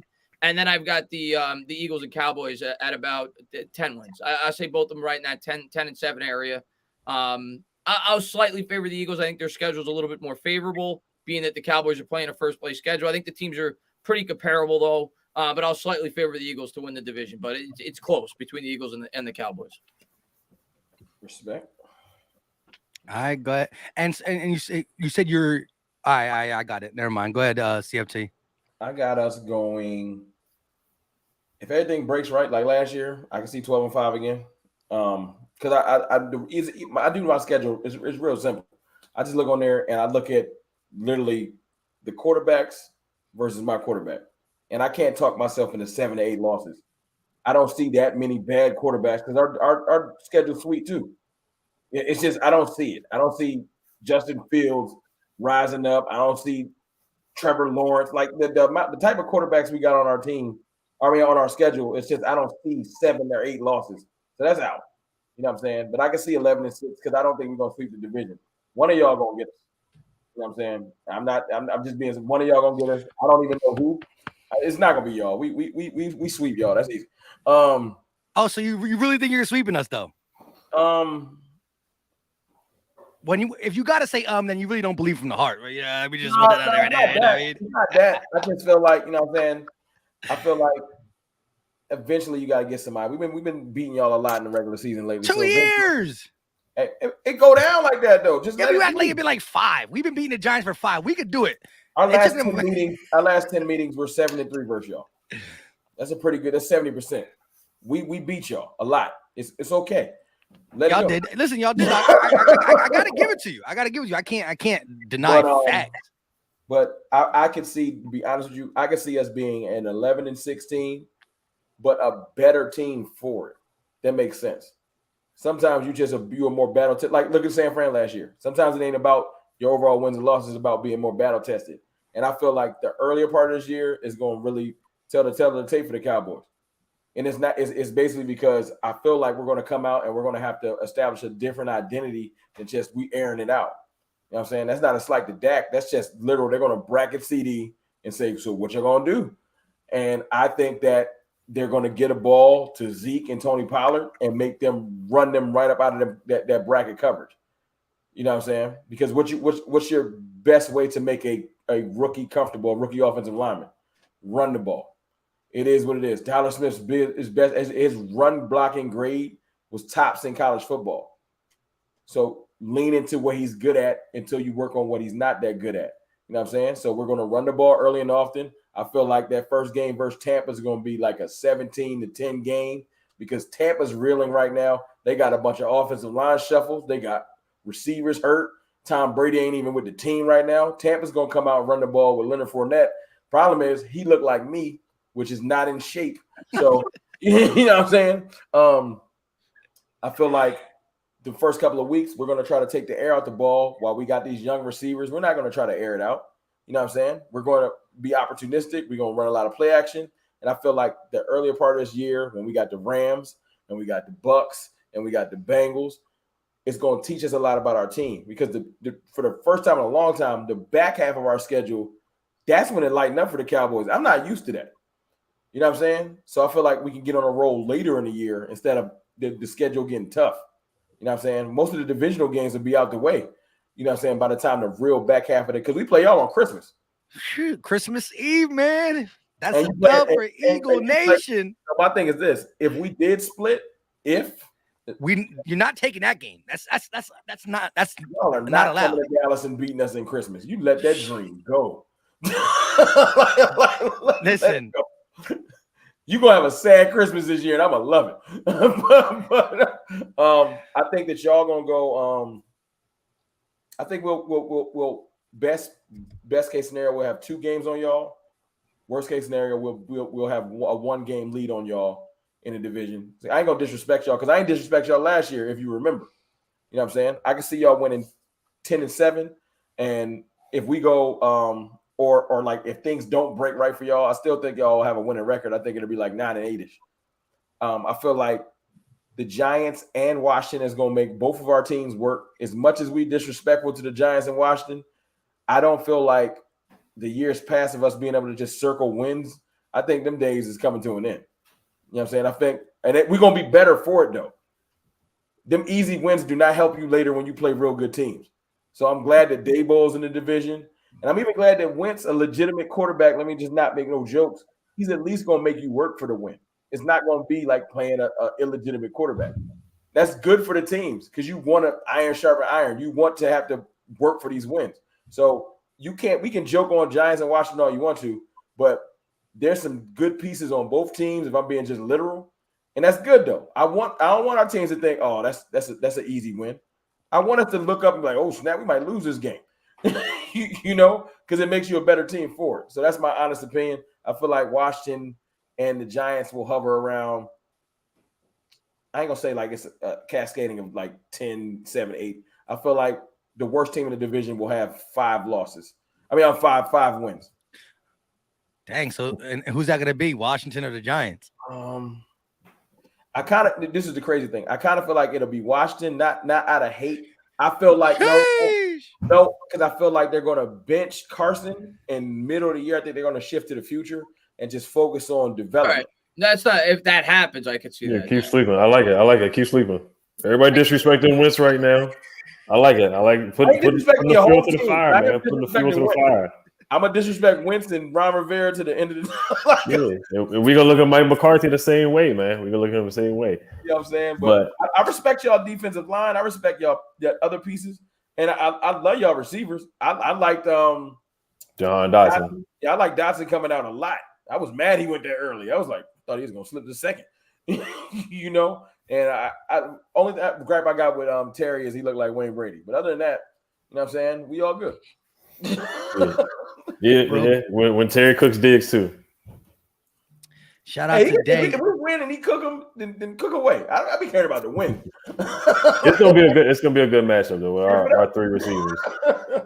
So you said real quick though, Day did say Cowboy fans, we need to stop acting like we like that. See, that's one of the fans I talked about earlier. I ain't responsible for all Cowboys fans. Hey, I like his thinking. I love his thinking. You know what I mean? I think we need more Cowboy fans like that. Put green on. He said, "Why is that guy Bad Dog? Come on, man. What are we really doing here? What we really doing here? I don't know. Like what we doing here? We got trolls. It happens, man. But normally hate on somebody ain't even here. My whole thing is though, the craziest troll is the one that pays for you to, you know what I mean? Like that's wild. Like pays for me to dish you, anyways. So you only got the Cowboys losing 1 game in the division, but you really didn't. Is it to the Eagles or to Giants or to the Washington? I don't know who to pick, man. But I do think we'll drop 1 game. I hope that you pick Houston on Thanksgiving because I don't want my day to be ruined. Ooh, if y'all beat it, I'm tired of bad Thanksgiving, so we need to win that game. I'll be disgruntled on Thanksgiving every year. I'm gonna say the Giants on Thanksgiving. I'm never giving it to you, Mike. I don't care, just out of pettiness. No, you're not gonna clip this and send it to me tomorrow. But that, right. I don't really be doing that though. That's one thing I talk trash on Twitter, but I don't ever use the videos. I think both our games is gonna be battles, Mike. I don't think we're gonna blow y'all out. I do think we're gonna beat y'all. But I think we got our 3 wins by like 20 or whatever. That's just gone. It's y'all got a great roster, and we're gonna have to work for them wins. But I do think we're gonna beat y'all. Yeah. I'm gonna definitely use that 5-win clip though. I'm gonna definitely use that joint when we come back. I'm gonna definitely use that. Make some flyers. Send it to Ron. That's crazy though. 5 wins, like yeah, Carson is legitly done. If well, you said you say part of that reason is because he's getting part of his prediction that they're gonna make a shift at the quarterback. I think Hal, they'll give Hal a shot. Like, let's see what he got. They'll give him like 8 games. And you know, I ain't saying that they're gonna just be trash. I'm just saying they're gonna be shifting their thought process to, if Hal's not it, let's get this pick. It's like indirect tanking. It's not just because their talent is bad. I think it's just gonna be like, yo, we're not giving Carson all this, because I really feel like y'all gonna break Carson when he come to Philly. Hey, that's later in the year though. We put him the third game. See, the schedule thing, we play the Jags and the Lions, so that's 2 layup games for Carson right there. Is that's early? Yeah, we play the Jags week 1, we play the Lions week 2, then we play Philly, we play all week 3, then we play the Cowboys week 4. So you come out at worst you're looking at 2-2. So you just have the Lions penciled in as a win. Did you hear Jamal? Did you hear Jamal? Wait, who is that guy again? Jamal. Crying. Yeah, he can cry all he wants. Nah, but to be honest, and the Lions looking like they at least building a decent culture. They don't look like pushovers. Oh, they're not trash. But that's a game you got to win. That's a game you got to win. The Jags ain't no pushovers neither to keep it 100. Doug can coach.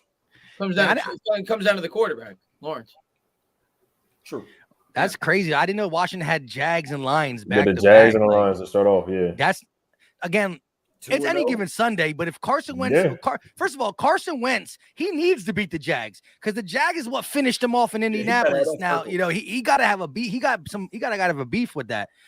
So that's a good start because if he can get past that and they can win convincingly, like he's not throwing what he do like 3 picks in that game. He was bad in that game. We gonna be like 1 or God forbid, and Washington's 2-0. And remember last year when y'all beat Atlanta, how y'all was tripping? If y'all win the first 2 games, Mike, I ain't gonna hear the end of it. I might not even make a video for y'all gonna be tripping.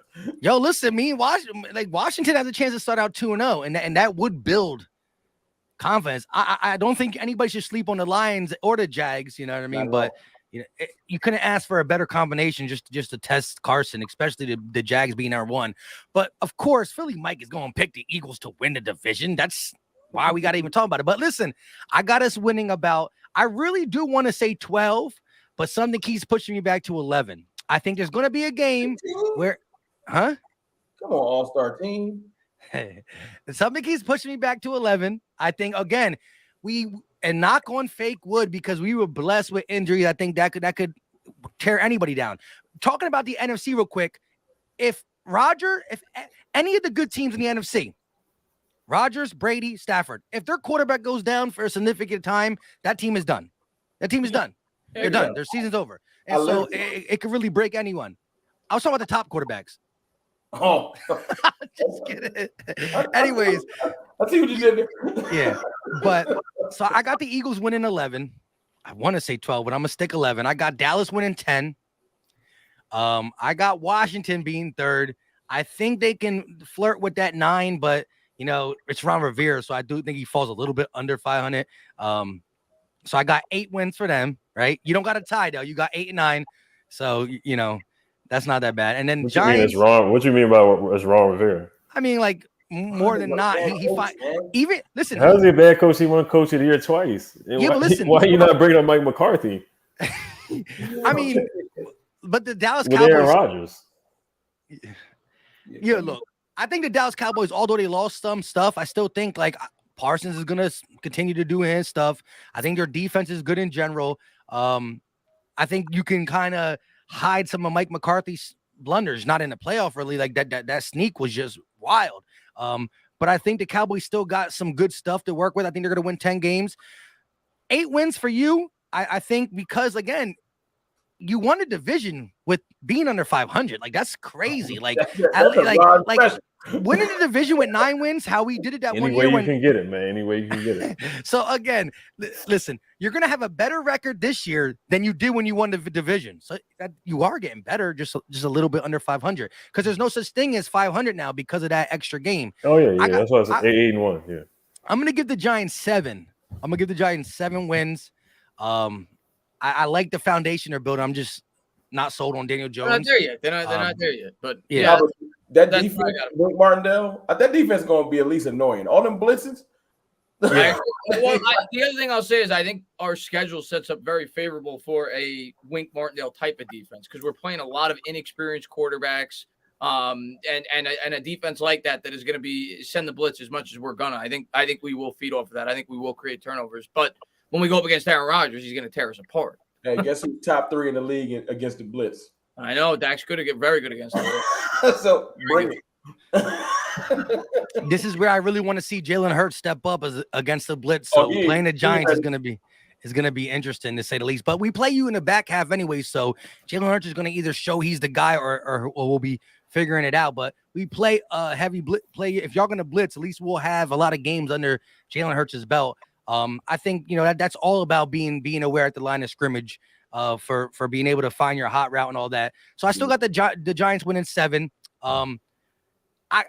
I got a splitting against the Cowboys, and although I poo-poo Carson Wentz, I got a splitting against Washington. Like, even splitting against the Cowboys in Washington, I still, because my schedule's so favorable, like when I did it on my video, I was like, boom, boom, boom, boom, boom. I was like, hold up, I got to 13, and so I backtracked, and I said, you know what? I'm gonna even say like we lose a crazy game to like a team like the Bears or some. Every team loses against a worse team than you are just because it's every given Sunday. So I even had a splitting against Washington, splitting against Dallas. We definitely get the Christmas game. We ain't losing that game. And the thing is, the link? Yeah, you're gonna beat us at the link. Listen, you didn't even say that right. You didn't even believe it. Look, I called a split, and so I don't backtrack, and so I'm not parting with that Christmas. No, you don't want a bad Christmas. I feel you. Well, look, I'm gonna be lying, and the crazy thing is, it's a 4:00 game, so and my wife is Latina. She celebrates Christmas at 12 at midnight. My kids open gifts the next morning. But she gonna want me to be jolly at 9:00 when she's trying to start the party, and I'm gonna be just getting off the game at like 7:30. So it could get real. Like Christmas could be canceled if something like that happens. It's gonna be wild. But the Giants we play at the last game of the season, I believe. Am I right? So again, I got the Cowboys closing in on us, so I think that game is going to be needed. If the Cowboys are not on our hips, and then maybe we bench the guys and you get a dub. But I think it's going to be. I really do think that Christmas game is going to says who wins the division. I think it's going to be a close race, and that Christmas game catapults somebody. I said in my stream one time that I think going into that game, we might be like 1 game ahead of you. And then if we win that game, it puts us 2 so we can feel comfortable for the last couple games, blah, blah, blah. But that's my train of thought that game solidifies the division. And you still got to pay attention. If we lose back-to-back games or something, then you can find your way in because of the split. But that's my take on it. And then I don't know where we stand for the last Giants game. But if we need it, I think we get the Giants twice this year. That'd be my take. But I got us losing against Washington, not in Philly, but in Washington early. So if the Commanders somehow find a way to go 2-0, that'd be 3-0. Yeah. I mean, we'll still come back and get the dub. It's gonna be unfair. Oh yes, sir. If y'all go 3-0, I'm gonna play that clip. I'm gonna tell you. That's gonna be the intro of my video right there. He's gonna be like, we're already halfway to CFT's prediction. More than halfway to CFT's They're gonna prediction. fall off a wild cliff, and I'll be like, see, that would be. Because the Bears, there's no way we can only win 5 games. Like you have the Cowboys. Y'all got the easiest schedule. And we have like the second. I think we get the easiest schedule. All 4 of us. All 4 of us. Yeah, we do. Yeah, that's why the Giants. I think I'll give the Giants 7 wins. So I'm gonna take back. Yeah, that's the only reason why I'm predicting 7. Our schedule is just way too easy. Because Dak own y'all. Yeah, we're gonna split with Dallas. We're gonna get y'all because we play y'all at the end of the year. So that's gonna be like a battle for the playoffs. Game. It might not mean nothing, but I'm gonna be there because it's gonna be a battle for like the playoffs or something. Battle for the playoffs. We'll see. Day said 17 penalties. My Cowboys can't win nothing with Mike McCarthy. So he's co-signing with Ed. He's not a believer. You ain't no Cowboys fan. Stop saying mine. Say the Cowboys. He's just being honest. He's being honest. He's seen the light. He's seen the light. Yeah, the light. Sure. Gunner says, stop the Rivera disrespect. Won a Super Bowl as a player, made a Super Bowl as a coach, and 2 Coach of the Year awards. That's great. And What years did he win them? Remind me. The Cam Newton, when they went to the Super Bowl with Cam Newton. That makes sense. And what else? I think his first year with the Panthers, or second year with the one of his first 2 years with the Panthers. I think he won it also. Yeah. But he never won it with y'all, right? How? Y'all never over 500. What you mean? What does that mean? It's coach of the year. 3 winning seasons. It's coach of the year. I mean, Jason Garrett won Coach of the Year once or twice, right? Did he? Coach of the Year. Yeah, that's not a compliment. How is that not a compliment? No, I know it's not. That's what I'm saying. I'm saying anybody can win Coach of the Year. Jason Garrett won. Exactly. They giving it out.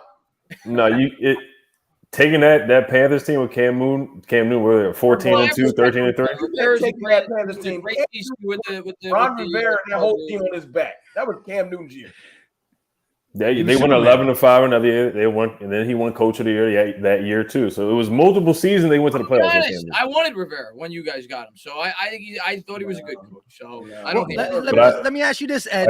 I can't big up Mike McCarthy. You gotta look at him too, though.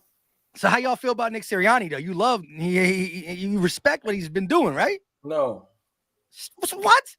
How you don't respect? I respect Nick Sirianni. He finally decided to run the ball. Hey, man, Mike, for real, he got to beat some winning teams before he gets coach respect. Just keep it real. This ain't even about Jalen Hurts. You got to beat some playoff teams before I give you coach respect.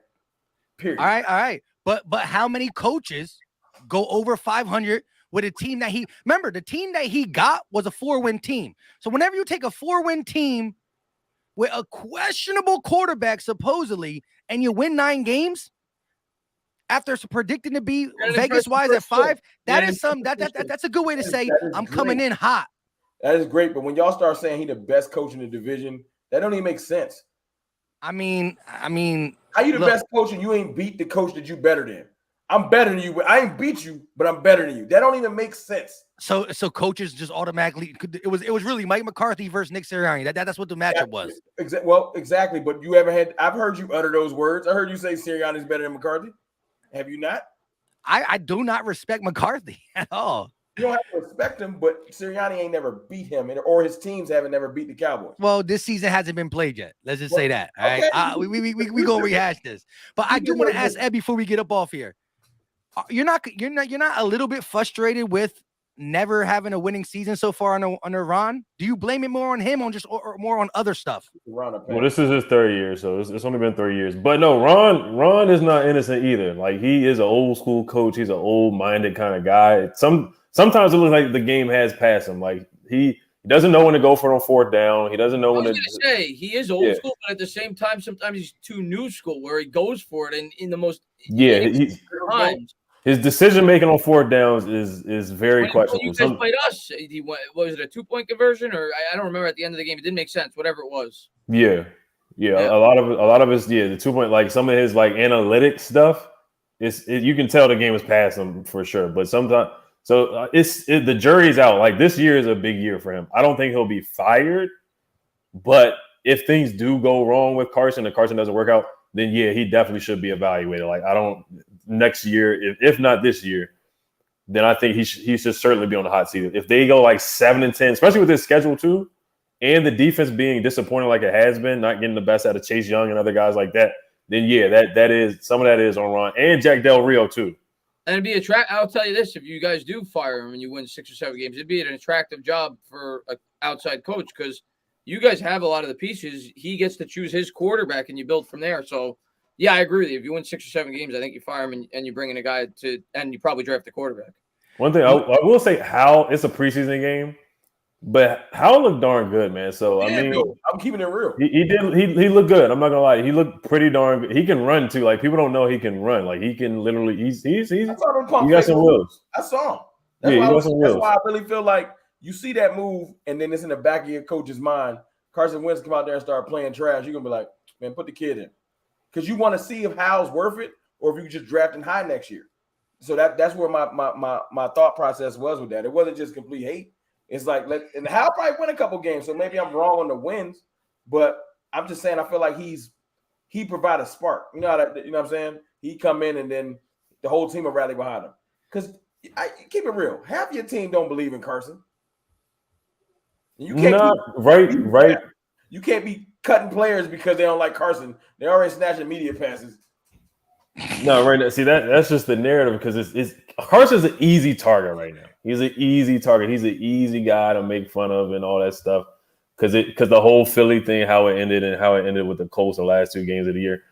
But no, they believe him and Jahan Dotson, they got a good connection though. But how right now, he's the 3rd string quarterback because they got Heineke in front of him. I think he's better than Heineke. I don't think that's really much of a debate. But how's 3rd string? So we'll see what happens with that. But the team, they believe in Carson right now. These 2 games, if he flops in the first 2 games, then the confidence will go away. But we got to see how you got to win those 2 layup games. You got to win those 2 games.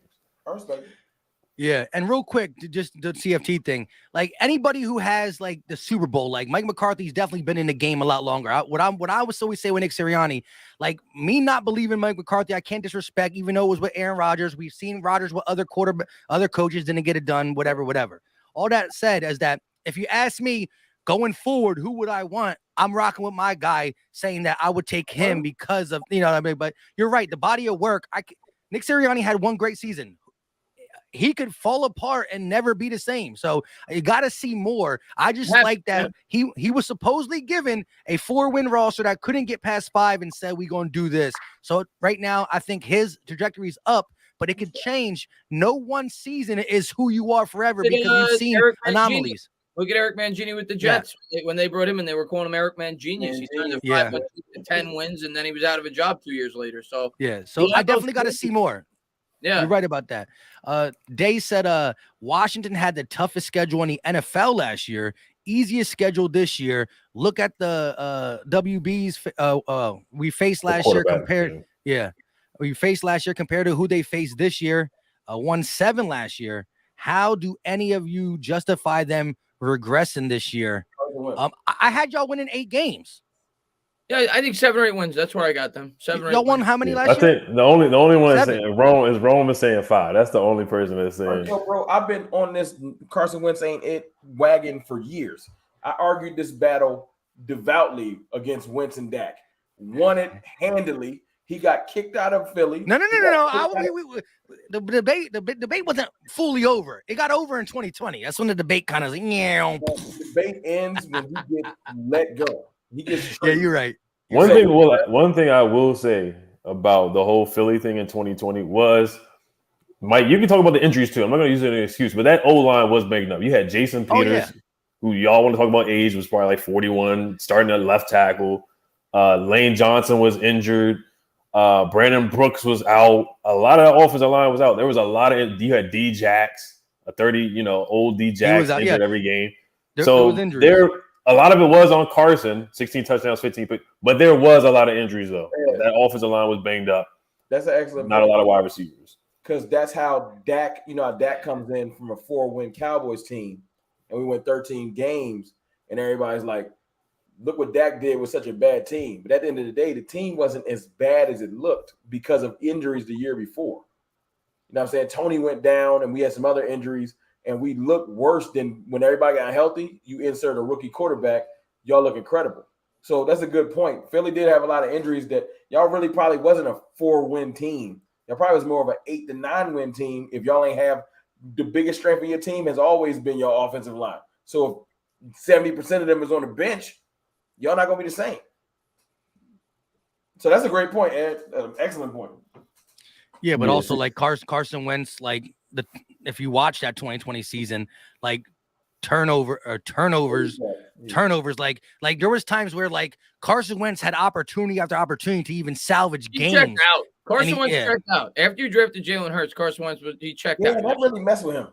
Yeah, he checked out. He's like, screw this. That's what I almost lost to Ben DiNucci, and I was I would have cried.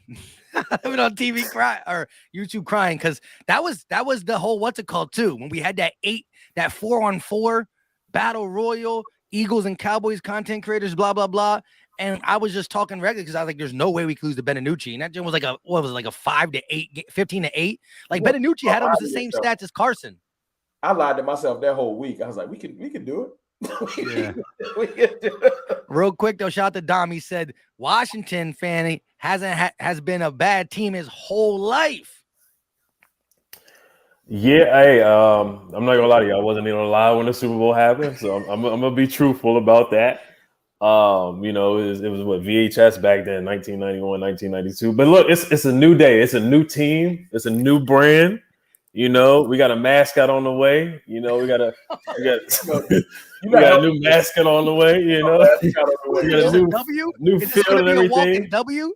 We got it. No, they said it's either gonna be a dog or a superhero. It's all kind of corny. You know, I'm not with it, but it is what it is, man. It is what it is.